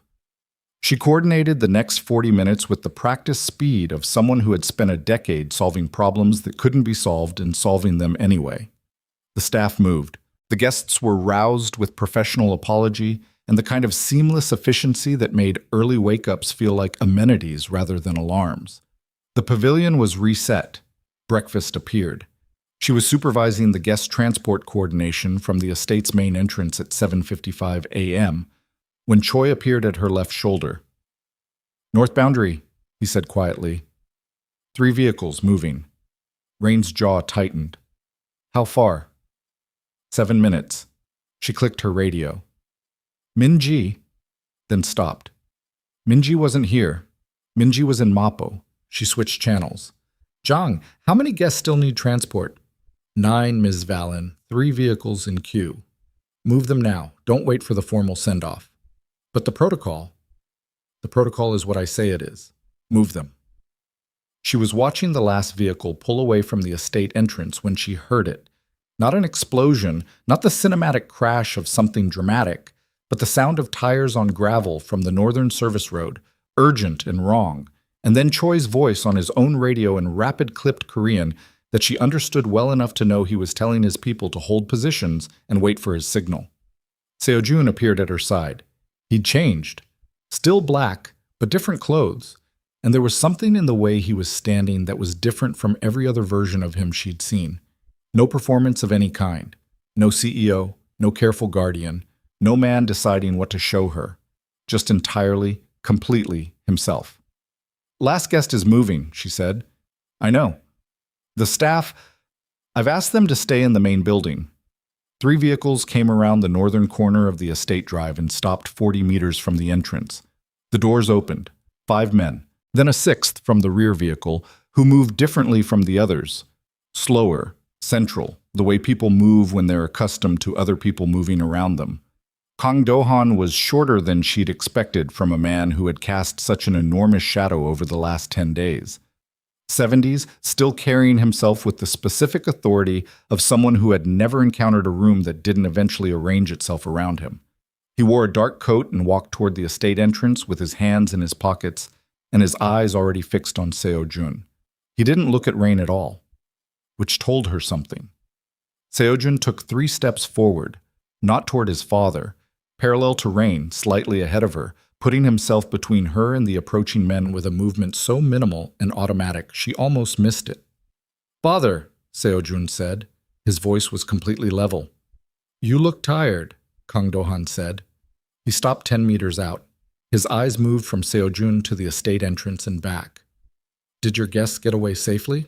They did. Good. A pause. Efficient. I expected you to try to protect them. His eyes found Rain then, briefly, with the particular quality of a man noting a piece on a board. Ms. Valen, I told you you might not maintain your position. You were wrong, Rain said. Something moved through Dohan's expression, not anger, closer to interest. I've been wrong before, he said pleasantly. Then to Seojun, walk with me. No. A pause. Seojun, we're not going to walk anywhere. Whatever you've come here to say it here. Dohan looked at his son for a moment. Paternal and cold, the two things occupying the same expression without contradiction. You disclosed to the investors. Yes? And the board meeting. 7 a.m., full disclosure. Seojun didn't move. It didn't go the way you anticipated. Dohan tilted his head very slightly. Tell me. Park resigned rather than go public with what he's been doing. The remaining board members voted to retain current leadership pending a formal review. Seojun held his father's gaze. The Meridian Capital MD is interested in partnership contingent on the resolution of the Jeju land situation, which I've committed to resolving through direct negotiation with the remaining 34 families rather than litigation. Something crossed Dohan's face. For the first time since he'd walked across the gravel, something genuine moved through his expression. Not outrage, not calculation, but something older and harder to name. You'll lose money, he said. Yes. You'll lose significant political cover when the methods become part of the public record. Yes. Everything I taught you about protecting your position is what I'm done doing. Seojun's voice didn't rise, didn't need to. I'm done protecting a position built on something I can't stand behind. Whatever I lose, I lose. Whatever remains is what I can actually build on. Dohan looked at his son for a long moment. The morning light was coming up cold and gray off the ocean behind the estate, and in it both men looked exactly like what they were. Father and son, identical in the set of their jaw and the quality of their stillness, divided by something that had been building for years and had finally run out of space to stay contained. You're going to fail, Dohan said quietly. Not cruel, almost sorrowful. Without the structures I built, you're going to fail. Maybe, Seojun said. Not maybe. Certainly. Dohan's eyes moved to Rain again, longer this time. Something in them that she read as a final calculation. Is she worth it? Don't, Seojun said. One word, the flattest she'd ever heard from him. I'm asking sincerely. One woman. Everything I built. Everything you built. Dohan spread his hands slightly. Is she worth the cost? Seojun looked at his father. You built something I can't live in, he said. That's not her fault. That was already true before she existed in my life. He paused. She just made it impossible to keep pretending otherwise. Dohan closed his hands, looked at his son for a long moment with the expression of a man making a final assessment of something he has spent a long time trying to hold. You came here prepared, he said finally. Yes. Choi repositioned. Before you arrived. The documentation is already out of my reach. It went to Meridian's legal team at 5 a.m. Dohan inhaled slowly through his nose, looked at the estate, at the gravel, at his own vehicles behind him. You planned all of this, he said, while pretending to be in crisis. The crisis was real, Seojun said. The response to it was planned. Rain watched Kang Dohan look at his son with the specific expression of someone who has, after a very long contest, arrived at the recognition that they have lost. It wasn't dramatic. It was just final. The way a door closes. Not a slam, just the quiet of the latch catching. Dohan nodded once, turned, began walking back toward his vehicles. Then he stopped. Without turning around, the girl you mentioned, the assistant, she's safe. Rain went very still. She was never going to be touched, Dohan said. His voice was even. I needed you scared, not actually hurt. A pause. I don't hurt uninvolved people. He kept walking. Rain watched him reach his vehicle, watched the door close. watched the three vehicles begin the slow turn on the gravel and move back down the northern service road. The sound of them faded. The ocean was very loud. She realized her hands were shaking, both of them slightly, the way hands shake when the adrenaline that's been holding them steady for hours finds the crisis exiting and follows it. She pressed them against her thighs. Seojun turned around. He looked at her hands and then at her face, and he crossed the distance between them in 2 steps and put both of his hands around hers, steady, warm, enclosing the shake without trying to fix it, and stood there. She looked up at him. His face was exhausted. Underneath the exhaustion was something else, something that had been there the entire time she'd been looking, and that she'd spent 10 days carefully not naming, and she was too tired to be careful anymore. "Is it over?" she said. He looked at her with those dark eyes and the morning light behind him, and his hands around her shaking ones. "The worst part," he said, "the rest. Will take time." He didn't look away. "But yes, the rest is—" His phone went off. Then Choi's radio. Then 3 things happened at once that hadn't been in anyone's plan, and Rain understood from the way Seojun's grip on her hands changed, tightening, sudden, the shift from steady to braced, that the conversation about the rest was over before it started. Choi's voice came through the radio in rapid, clipped syllables, and Rain didn't need to understand every word to understand the shape of it, the urgency, the directness, the particular compression of a man reporting something he'd hoped not to report. Seojun's hands released hers. Not dropped.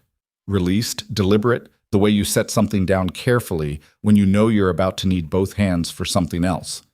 He turned, already moving. "What?" Rain said. "Adrian Cross is on the property." She stood there for 1 full second, then she followed him. Not because he'd asked her to, he hadn't. She followed him because she was done standing in doorways watching things happen to her, and because somewhere in the last 10 days, the line between her situation and her choice about her situation had dissolved completely, and because she understood now, no longer the person who'd driven home at midnight through rain-slicked Seoul streets, and sat on the edge of her bed in the dark and told herself any of this was manageable from a safe distance. Choi met them at the estate's east entrance with 2 of his people and a look on his face that was its own kind of information. "He came in through the beach access," he said. 40 minutes ago. We missed it because we were focused on the northern boundary." He didn't apologize for this. He stated it as a fact that needed to be incorporated. "He's been in the main building." "Where's he now?" Sojun said. "Pavilion." Rain thought about the glass pavilion extending over the cliff. The 40-foot drop to black volcanic rock below. The sound the ocean made against it, constant and indifferent. She thought about a man who had once promised her forever and then called her worthless in front of 200 people because it was an easy thing to do to someone he'd decided was safe to discard. "He came alone," Choi said. "No," Seojun said immediately. "He doesn't do anything alone. We've swept the building. There's no one else inside. Check the beach access again, both directions." Choi clicked his radio. His people moved. Seojun turned to Rain with an expression that was the most direct she'd seen from him. Not protective, exactly. More like someone assessing a situation that involves a person they cannot afford to be wrong about. "Stay here," he said. "No. Rain. He came here for me." She held his gaze. "You know that. Whatever he's doing in that pavilion, it's about me. I'm not going to let you walk in there without me, and I'm not going to stand here and wait for the outcome." His jaw was tight. "It's not safe.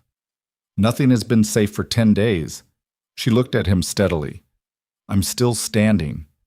He looked at her for a long moment with that expression she'd stopped trying to classify and started simply receiving, and then he turned toward the pavilion and she walked beside him.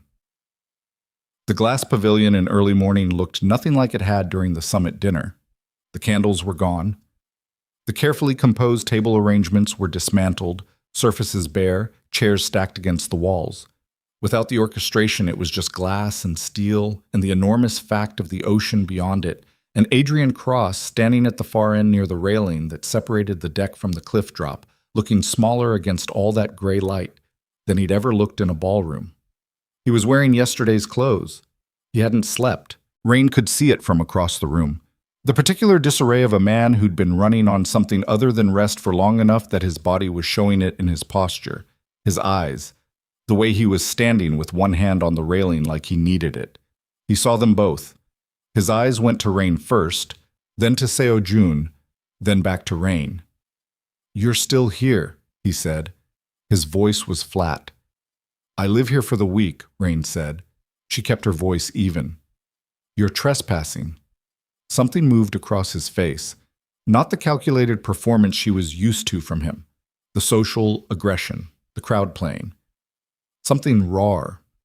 She'd never seen Adrian Cross look raw before. It didn't make her feel sympathy. It made her feel cautious. "I came to," he started, stopped. His hand on the railing tightened. "Dohan contacted me last night, told me it was over, that the arrangement was finished." "I see." "He said you'd outmaneuvered him." Adrian almost laughed. "Not quite." "You, an event planner from Mapogu." He shook his head slightly. He didn't sound angry. He sounded impressed. Rain said nothing. "I've spent 11 months, Adrian said, plus 11 months doing exactly what he asked me to do. Every interview, every comment, every piece of pressure. I was told it would result in Daehan's leadership transition and a position for me in the restructured entity's international division."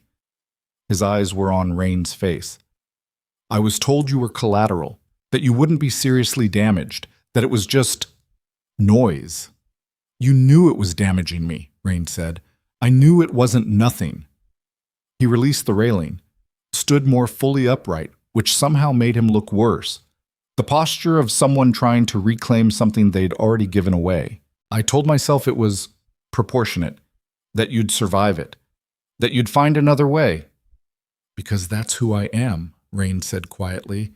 "The person you assumed would just find another way, while you burned the way I had." Adrian's jaw tightened. "I'm not going to stand here and tell you I was right." "Then what are you going to tell me?" He was quiet for a moment. The ocean behind the glass was immense and moving and making its constant sound. "I wanted you to know it was me," he said. "Not because I think it fixes anything. I wanted to say it to your face." He glanced at Seojun briefly, then back to Rain. "He'd have told you eventually anyway. I wanted it to come from me." Rain stood in the pavilion and looked at the man who had been her future for 2 years and her humiliation for 11 months and her obstacle for 10 days, and felt, with a clarity that surprised her with its completeness, almost nothing. Not the hot thing she'd expected, not grief or rage or the satisfaction of a confrontation she'd imagined, just the particular quiet of something being fully over. "You need to leave," she said. "Rain, you've said what you came to say." She held his gaze without effort, without the old reflex to soften or accommodate. "There's nothing here for you. There's nothing I need from you. Leave." He looked at her for a long moment. Whatever he saw in her face seemed to confirm something he hadn't been certain of when he'd walked in. "You're different," he said. "Yes." "Since when?" She considered this briefly. "Since always. You just didn't look carefully enough to see it." Adrian Cross looked at her for one more moment with an expression she couldn't fully read and didn't try to. And then he looked at Seojun with something that might have been acknowledgement, or might have been the last thing a man does before he stops pretending he has leverage. And then he walked past them both toward the pavilion door. At the threshold, he stopped. His back was to them. "I'm sorry," he said. The words were the plainest thing she'd ever heard from him. No performance in them, just the flat, worn-out sound of a person saying something true that came too late. Then he left. Choi's people would escort him off the property. Rain knew that without being told. She stood in the pavilion with the sound of his footsteps fading and the ocean continuing its enormous indifference beyond the glass, and felt the silence of the room settle around her like something physical. Seojun was standing behind her and to her left, not touching her, just present. "Are you all right?" he said. She thought about it honestly. Her hands were steady now. Her pulse was slower than it had been at any point in the last 6 hours.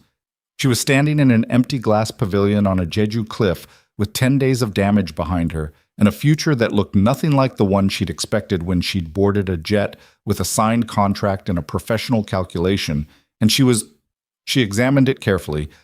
She was all right. Yes, she said. She turned around. He was watching her with the full weight of someone who had been watching her for 10 days and had stopped trying to do it from a distance. His face was exhausted and honest and carrying everything the night had cost him.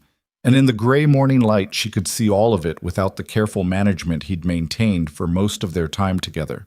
The guilt about the land, the grief about his father, the particular loneliness of a man who had built an enormous structure around himself, partly to protect others from what he was, and partly because he'd long since stopped believing anyone would stay if they knew the full dimensions of it. She took one step toward him. He was very still. "The land," she said. "The 44 remaining families." "I'm going to fix it," he said. "Not through lawyers, directly. It won't undo what happened." "No," he said. "Nothing will. But it's what I can do now." He held her gaze. "I've known that for 8 months. It took—" He paused. "Someone making it impossible to pretend otherwise." She looked at him.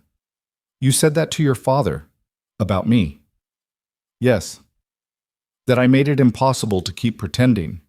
"Yes." Something in his voice had changed. The cadence of it. Still level, but with something underneath that wasn't being managed anymore. You walk into rooms full of people performing very hard and you're just there, doing the work, seeing what's actually in front of you instead of what's convenient to see. He looked at her with those dark eyes in the gray light. "I've been in rooms full of people my entire life. I've never met someone who actually sees."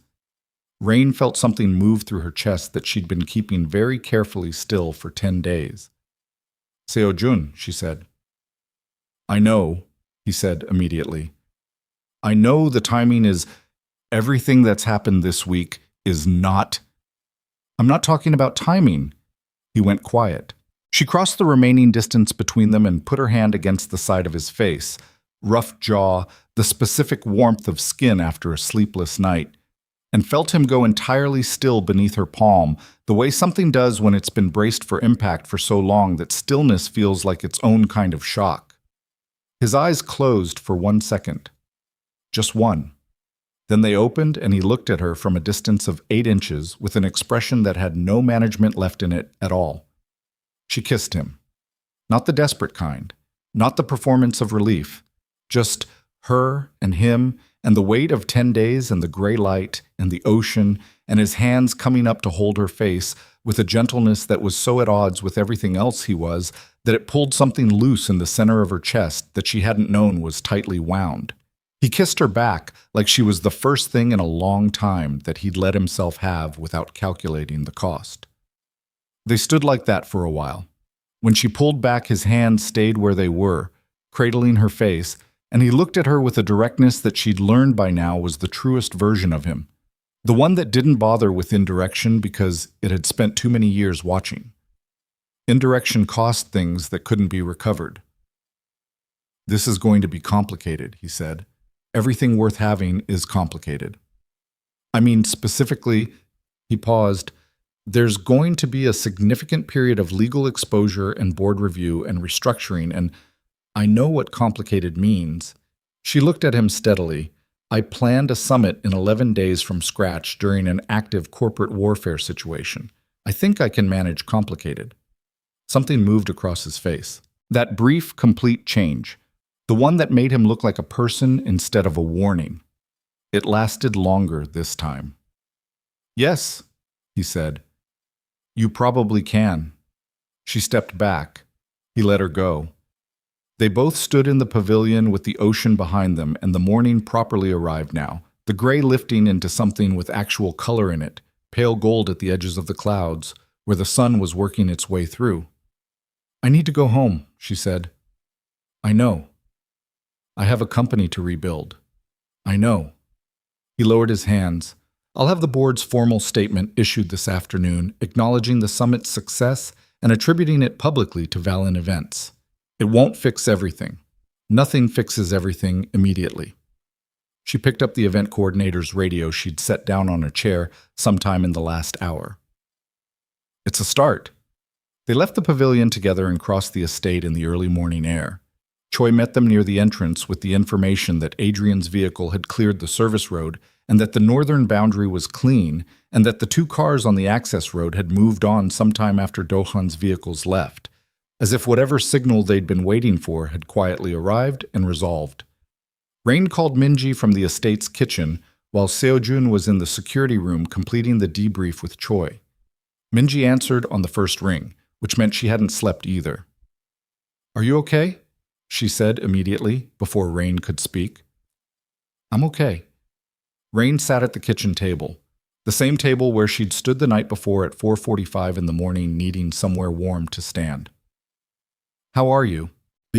"I've been sitting in my sister's kitchen for 7 hours eating crackers and reading your messages, and—" Minji's voice broke slightly, not dramatically, just the small fracture of someone who'd been holding it together at a distance and was now allowed to stop. "You scared me."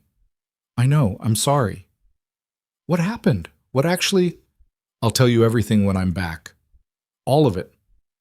Rain looked at the table surface. Ordinary wood, ordinary morning light. "I want you to know that you were never in actual danger. It was a threat designed to control my choices. You were never going to be touched." A pause. "You're saying that to make me feel better." "I'm saying it because Kang Do-han told me himself this morning, and I believe him, and I'll explain why when I see you." She pressed her fingertips against the table. "Minji, I need to ask you something." "Okay. Are you still in on this? After everything?" Silence. "Are you seriously asking me that?" Minji said. "I'm asking." "Rain." Minji's voice had the tone of someone explaining something very simple. "I have been eating crackers in my sister's kitchen for 7 hours because you told me to go there, and I trusted you. Of course I'm still in." Rain breathed. "Okay." "Also," Minji said, and her voice shifted slightly into the register she used when she was about to say something professional that contained something personal.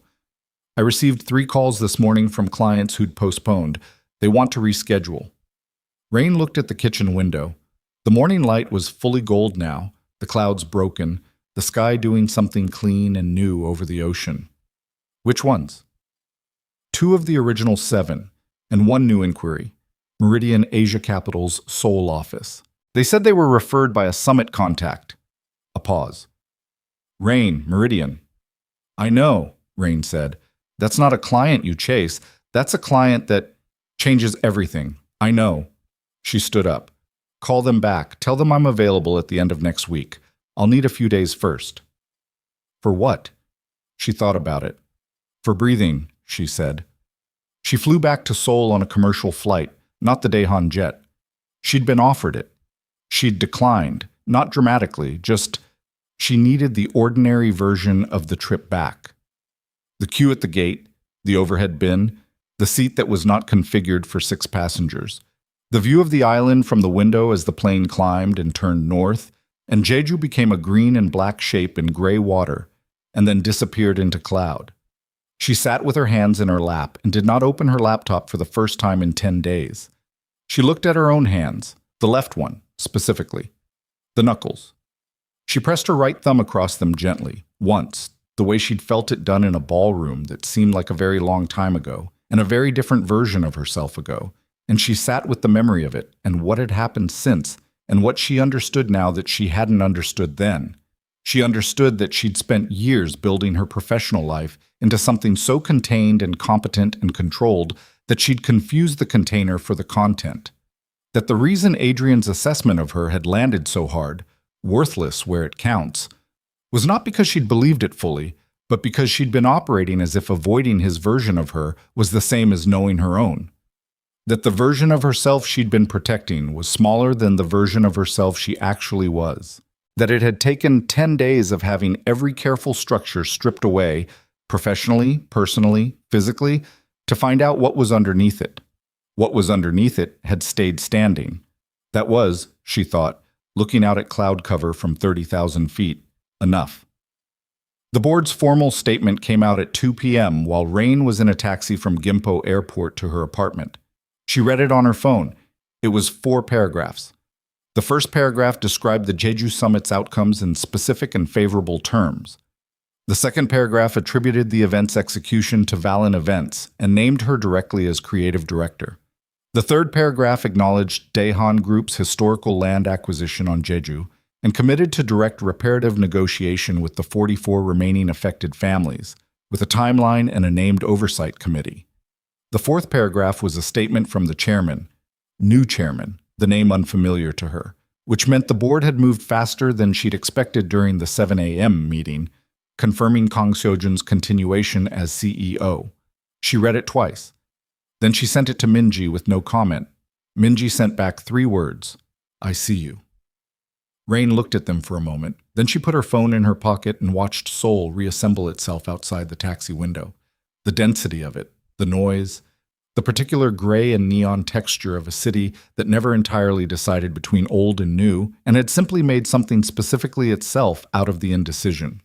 She'd grown up on the edges of this city, built her career in the middle of it, had it used against her and had used it back and had come home to it. She got out of the taxi in Mapogu and stood on the street in front of her building with her 2 rolling cases and her laptop bag and the feeling of ground that was not moving under her feet. And she stood there for a moment longer than necessary because the ground that was not moving was a specific luxury she hadn't had for 10 days, and she wasn't going to rush past it. Then she went upstairs. Her apartment was exactly as she'd left it. The black gown hung where she'd left it, just visible through the bedroom door. Cold coffee residue in the mug she'd abandoned on the kitchen table what felt like a geological era ago. The window with the view of the street below where ordinary people walked ordinary dogs on ordinary mornings. She opened the window. Cold air came in. She left it open.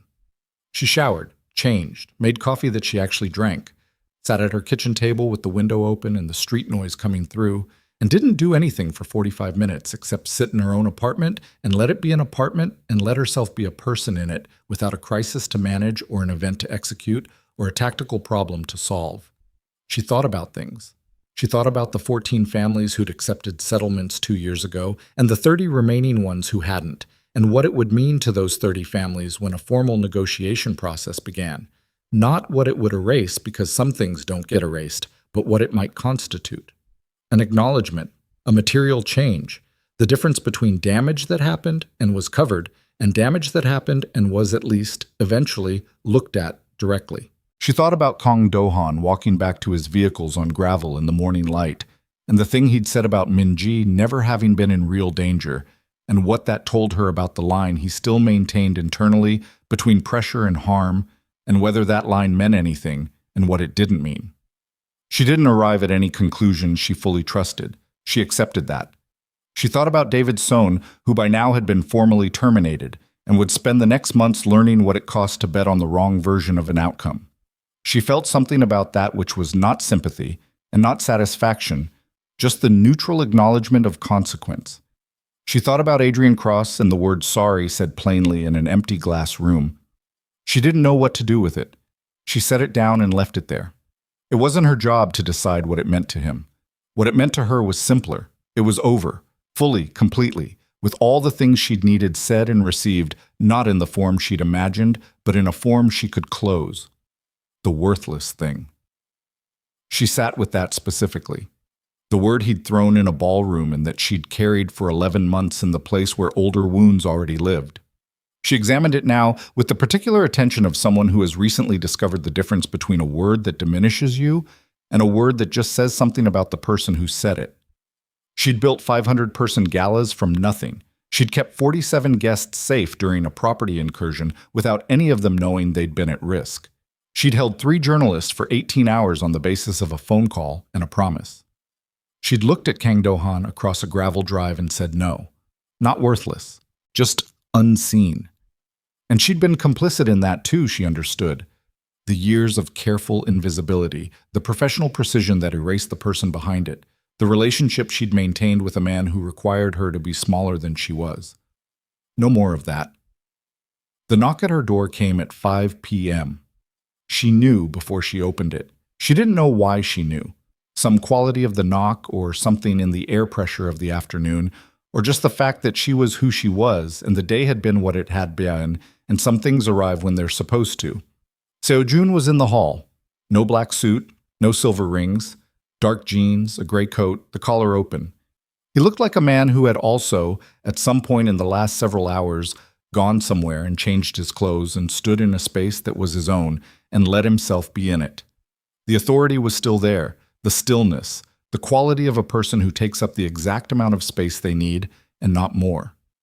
But the weight of the last 48 hours was on him differently now. Not pressing, just present, like something he decided to carry honestly rather than manage. He had a paper bag in his hand. "Jigai," he said. "Not from an estate kitchen." She looked at the bag. "You found a place." "There's a pojang matcha on Mapodaero that a contact of mine has spoken well of." He met her eyes. "I asked Choi. He has opinions about everything." Rain looked at him for a moment, really looked, the way she'd stopped being careful about, and then she stepped back from the door. He came in.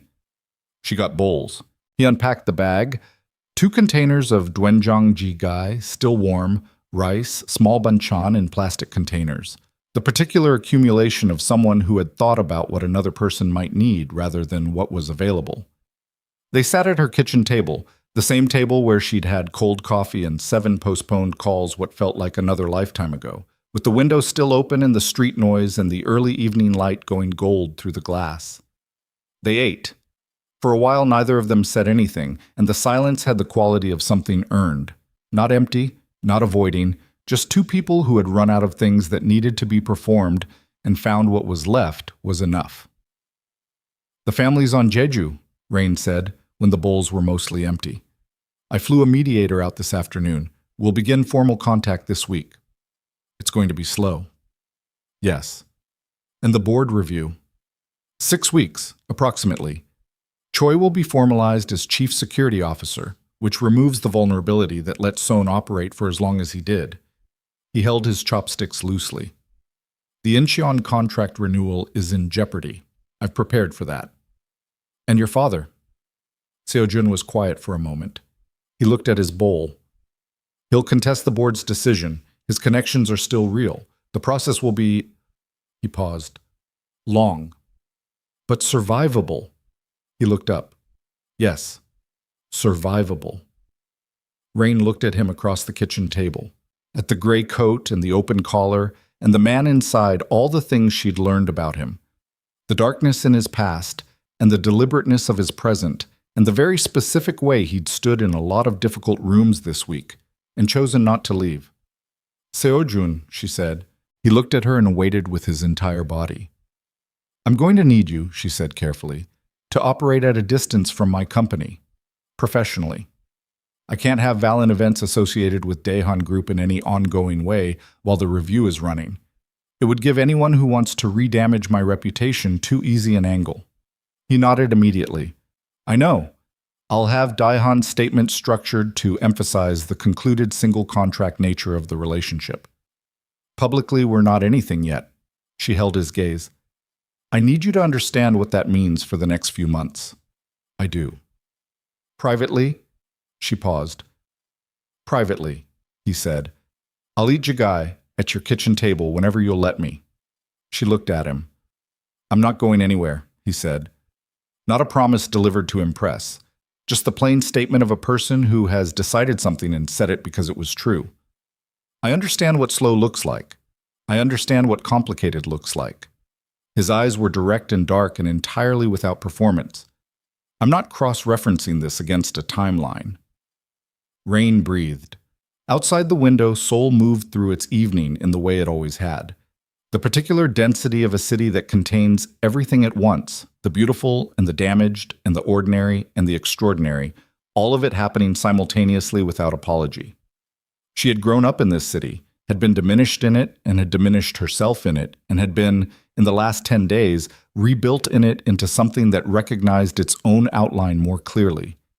She reached across the table, put her hand over his. He turned his hand over and held hers, and she felt the warmth of it and the steadiness of it, and thought about all the things that had to be done, the clients to call back, the the company to rebuild, the slow legal work of 44 families on a Jeju cliff, the months of board reviews and careful distance, and the complicated work of two people finding out who they were to each other without the pressure of a crisis to clarify it, and felt for the first time in longer than she could accurately remember that the work in front of her was work she wanted to do. Not because it was safe, because it was real. She looked at Seo-jun across the ordinary kitchen table with the evening light coming through the window and his hand warm and steady under hers, and saw him see her seeing him, the full circle of it. Two people who had spent a long time in rooms full of people, performing very hard finally in a room small enough that performance had nowhere to go. "Finish your G guy," she said. Something moved across his face. The change she'd catalogued, brief, complete, making him look like a person who existed on the other side of everything he'd been through and had somehow, despite all of it, arrived somewhere worth arriving. "Yes," he said. And they did. The evening came all the way in through the open window, and Seoul kept moving outside it, and Rain Valen sat at her kitchen table with her hand in the hand of the most complicated person she'd ever known, and ate the rest of her dinner and did not look away. This story is entirely fictional and created for entertainment purposes only. All characters, locations, organizations, and events depicted are wholly imaginary and bear no relation to real persons or actual events.